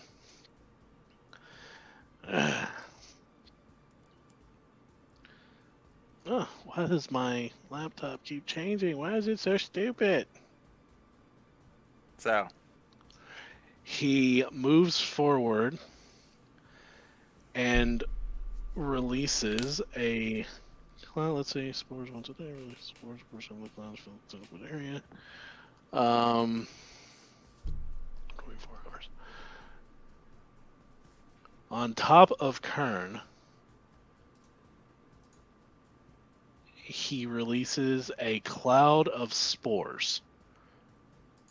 okay. You give me a Constitution saving throw. 8. 8. You are infected with a disease called the spores of Zogatomi. Zygtomy. Yeah. Zogtomy, that's it, that's it. And also gains a random form of indefinite madness determined by rolling on the madness table. I Oh, think that he's doesn't do shit. pretty He's already mad. Yeah, it's fine. It's whatever.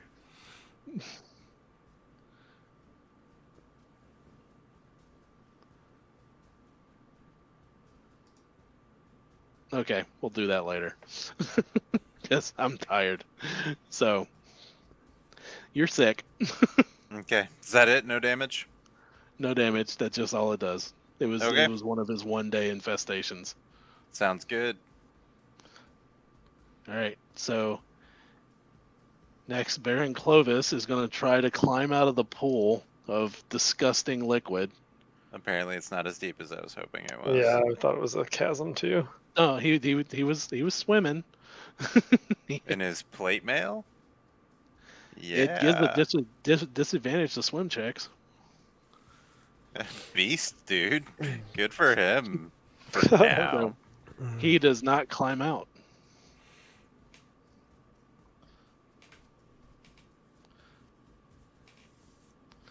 And so next, Max. All It right, is your turn. I'm going to Chaos Bolt at second level. That is a 17 to hit.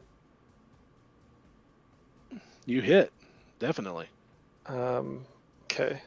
I rolled double 8s on my d8s. Does this come through? No, of course not. And my d6s disappeared before I could see them. 5 and a 4. So 9 plus 16 maths. 9 plus 16, 25. Yeah, 25. Oh, the type of damage, I rolled double 8s, so it is both. They're both thunder. So that's a thunder attack. Okay. So thunder attack. How much damage in total? Gabe, 25. What did you say? 25. 25, and then I'm going to use a bonus action to pop one of these meteors that's orbiting me. And he needs to make a dex Max. save. Oh, Max. How do you want to do this? Yeah, Max. Also, but Kern, roll me a 1d100. But go ahead, Max. okay. So I cast Chaos Bolt, like you've seen me a couple different times, where I slam the book shut, magical energy forms above it. This time the magical energy goes forward and it bursts on this demon, and it tears him open. There's like this small hole, and my eyes flash, and I see the hole, and then I send all of the 6 orbiting meteors around me. I send all 6 of them into the hole, and all of them burst at the same moment, and he pops like a pimple. He Nice. explodes. He explodes and merges with the pool, but it doesn't seem to be. It doesn't seem to be fixed. Like the pool is still bubbling, but he is gone. Okay. So, by the way, I rolled on the madness table, And it's not really going to affect you very much because you rolled my mind is slipping away and my intelligence seems to wax and wane. Checks out. And I That is see literally what it Clovis. says.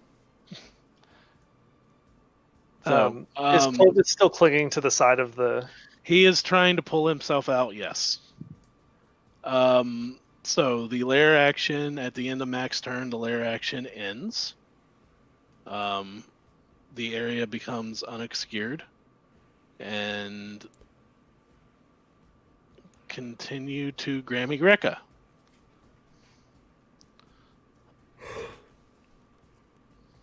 Brandon, we can't hear you, man.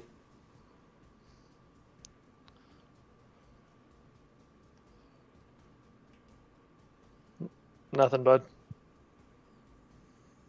Make sure you're plugged in.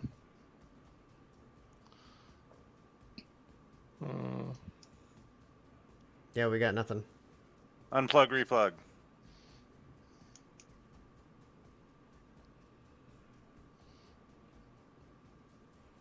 Nope, nothing. Nada.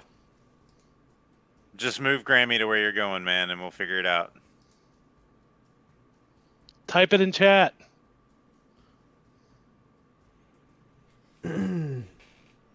Man, made it all day. Yeah. Here at the very end, everything's falling apart. 16 and a half hours, guys. Still going. As you go to the back of this temple, Grammy Greca, you see a staff laying upon an altar. Roll a history check.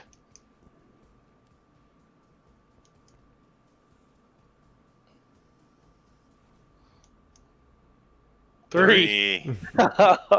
You don't know what that is, but it's shiny and pretty. As you hear a tug and a voice inside of you, heal that which is tainted. Taint.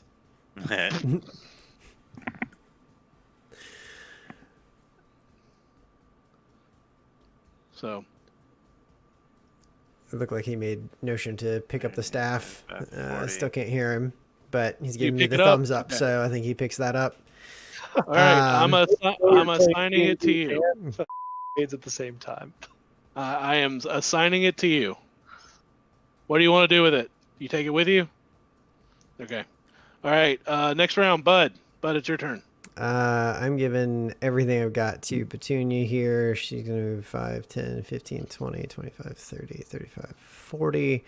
Move again, 5, 10, 15, 20, 25, 30, 35, 40.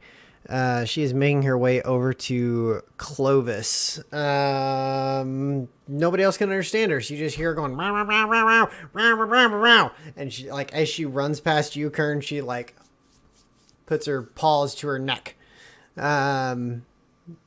Miming something. But she makes her way towards I Clovis. just kind of look around and go, she wants a necklace. Mm-hmm. Yep. And It's got to be it. Bud'll pop out over here, but he's not going to do anything on his turn. Okay. Krun, son of Kern, seeing Clovis and laughing at him, will run over next to Grand Mammy Graka and look and see if he is smart enough to figure out what the hell is going on and to help. He rolled a 7. What do? And looking over his shoulder, he will throw at disadvantage. Throw his staff. It's not gonna hit if dude's in plate mail. So No. okay. And it reappears back in his hand. What can I do? And that's his turn. All right, remove that one. And let's see, it was Kern's turn, and now it's his turn. Nope, he falls back in the pool.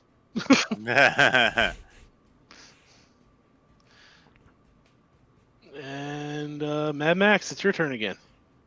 All right. I can't. I can get to like probably like here to get over to them. So that's my turn. All right.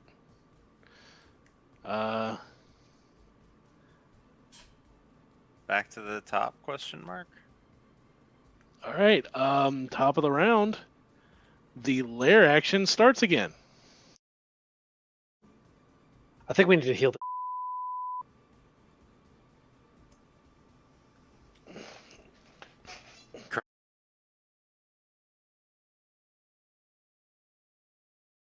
That's what I get for giving like a little challenge puzzle to a bunch of goblins. All right. um, What we got going on? Whose turn is it? all right. The area is now counting as obscured, and let's see. The only one that's close enough that this is going to affect is Petunia. Petunia, give me a con save.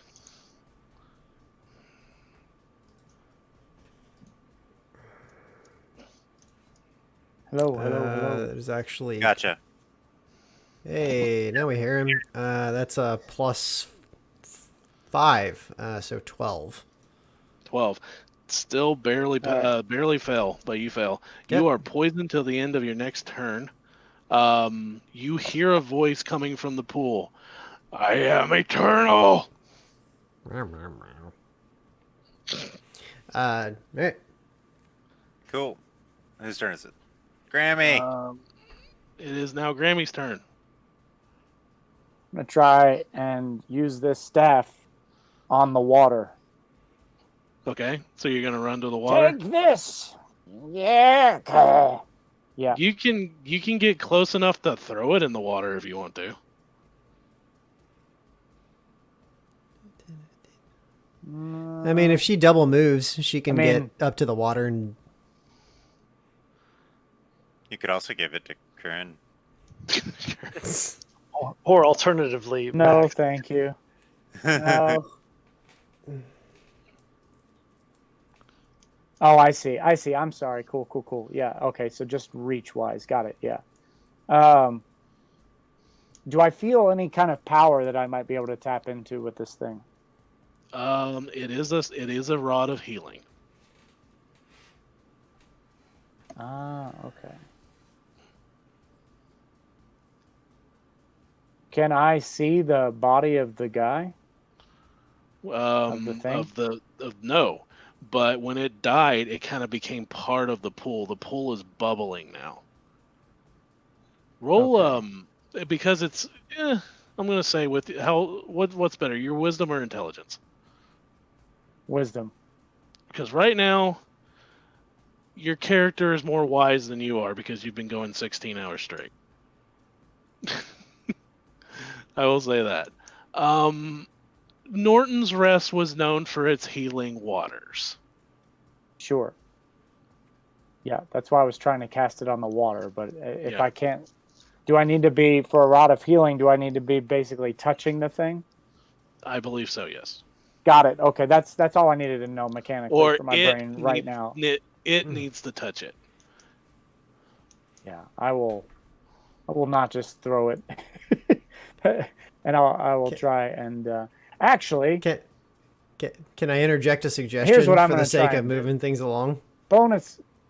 Yeah, bonus. No, here's what I'm going to do. I think bonus action. I'm going to bonus action and do a. I'm going to bonus action wild shape into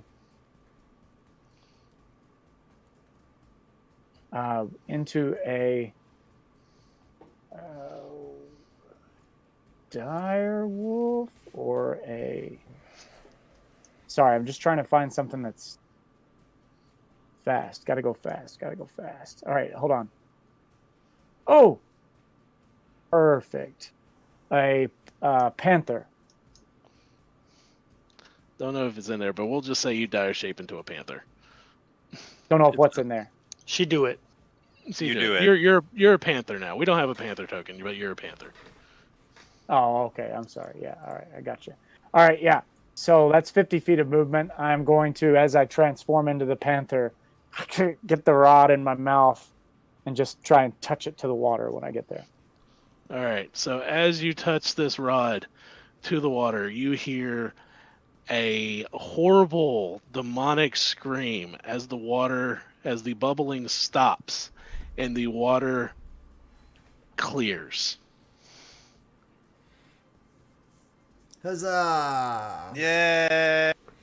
And from the other side, you hear someone scream, but this is not a scream of pain, it's a scream of joy as he's dragging himself out of the water, pulling his mask off, and you see a very handsome young man looking at his face in the reflection of the water. I'm cured! I body tackle this dude back into the water. And straight body check him. I go with him into As the water. you Full hit the lineman's water, tackle. you are cured of the disease that you were inflicted by the demon of disease. Okay, and for the sake of brevity, over the course of the next few hours, Baron Clovis does give you the magical arcane phrase to remove the collars from your whelps.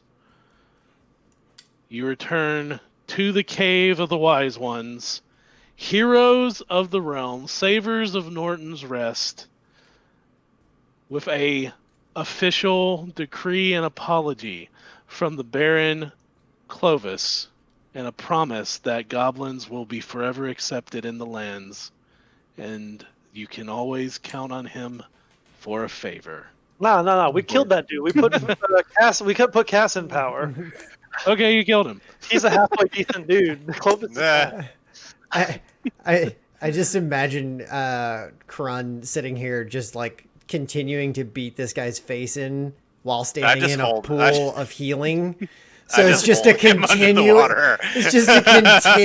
beat down and rehealing and beat down and rehealing. Are you drowning? Are you trying to drown him in the pool of healing? Legit. Yeah, that's what's happening right now. After a while, about 3 hours, you realize it's not going to work. And so I hold him up by one arm as he's spitting and coughing all of this up, and I'm just holding his plate. And have you learned your lesson?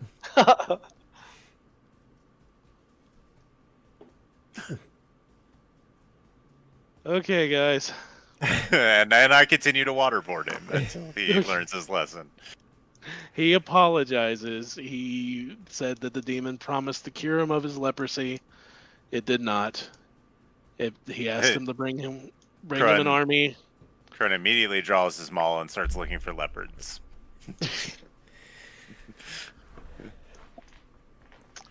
All right, guys. So there you are. Everybody.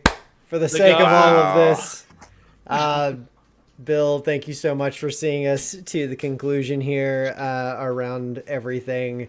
I knew it was going to fall off the rails. Thank you, everybody, for sticking with us for as late as you have. It is 1:30 in the freaking morning. We started 16 and a half hours. 16 and a half hours. Since we officially started stream, we were all on a call together a solid hour plus before that. So we've been going a hot minute here. Thank you all for being here with us. It has been an absolutely phenomenal day. You all have helped us crush our goals. We started out at just looking to raise $1,000, and you all have brought us to a grand total of $2,000 by the end of the day, all for the sake of the kids in the Children's Miracle Network and for those here at Norton's Children's Hospital in Louisville, Kentucky, through the Extra Life Foundation. Thank you all. Thank you. This has been such a blast, and so glad that we were able to do this in a way to give back to those in need. I know a group of us in general are looking forward to streaming more going forward. This was kind of our first foray into all of this. Not for 16 hours. Not necessarily for 16 hours straight. I think we did pretty well through the first 3 sessions, and this last session has been a grind. But still so much fun. Bill, phenomenal job with everything and showing off all of the cool stuff from Astral here. Yeah, just What a great day. Thank you all so much for sticking with us. Wow, Here we to just the get end. silly after like 15 hours. Past a point. Past a point. Like, I just waterboarded a dude. What the hell? But it was all for raising money and doing good things. So Let's real quick. I know we're tired. I know we all want to go to bed. There's one thing I like to do. There's something that we do as a D&D group. I want to share with the community because I think it's a really, really awesome practice. And we're tired, and I think it's going to be really funny if we do it when we're tired. Accolades. What we generally do is that we go around really quick and we point out something that we generally love. And we wanted to do it after every game, after every session, but it's just time didn't allow for it. We kept going over. So we said, I want a go around real quick, everybody, because all of us were DMs. I want you to pick a moment. And if you can't remember one, it's like, we'll start with Jacob, work our way around. Just pick a moment throughout the day that you enjoyed that someone else did within the game and just share it real quick. And this is generally what we do just to share the community feel of playing D&D. yeah. All right. So, are we doing one apiece here, or? Yeah, sure. Because we're all Yeah. tired. Okay. We're all tired, man. I'm gonna run with Derek here and Max. I loved the pulling pages out of this spell book that you think you can read that you can't. The whole playing a sorcerer that thinks they're a wizard aspect of this goblin ridiculousness was just fantastic. Literally eating a wish spell in our first session this morning. I loved the flavor that you put into all of that. It was so much fun. Thank you, man. Appreciate it. I'll go next, if you don't mind. Yeah, go ahead. So mine goes to Gabe. Gabe, there's not like a particular moment that I'm going to call out, but you made me laugh literally all day, and it wasn't just like little like chuckles either. Like several of them were like deep belly laughs, and I really appreciated that, man. That was awesome. So very, very well done with Kron. I loved Kron, and thank you everybody for running with him, especially Bill being a good sport with the wand. And God, the wand. I just wanted you to have to wrestle it from me. I was going to let you eat it. I thought it was great. Forming what choices he made as he leveled up. My accolade actually goes to Petunia. For we will, my darlings, we must do. Oh my God! Go forth, my bud. I was the first time you did that. I lost my mind. It was amazing. I did not see it coming, and then your mind reels back. Oh my God, this is what Bud hears all the time. Like it's like being in an old movie, and it just rabbit holes from there. It's marvelous. So that was my accolade for the day. Thank you. There's so many great moments for everybody, but that's the one that's going to stick out for me. All right. I'm going to sit here and point out that I'm trying not to cover someone else because I thought Petunia was awesome.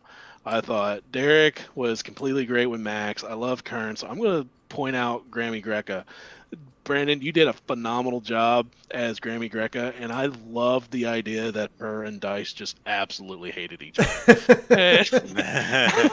It's like I started seeing like she's the wise one of the group, and Dice knows she knows what he is. She just doesn't care. Yeah. And so it's very much I want to see that whole I approached you as the mother-in-law I didn't want. So I appreciate it. I'm gonna have to give one out. And this is kind of a cop out of it, but one out to everybody.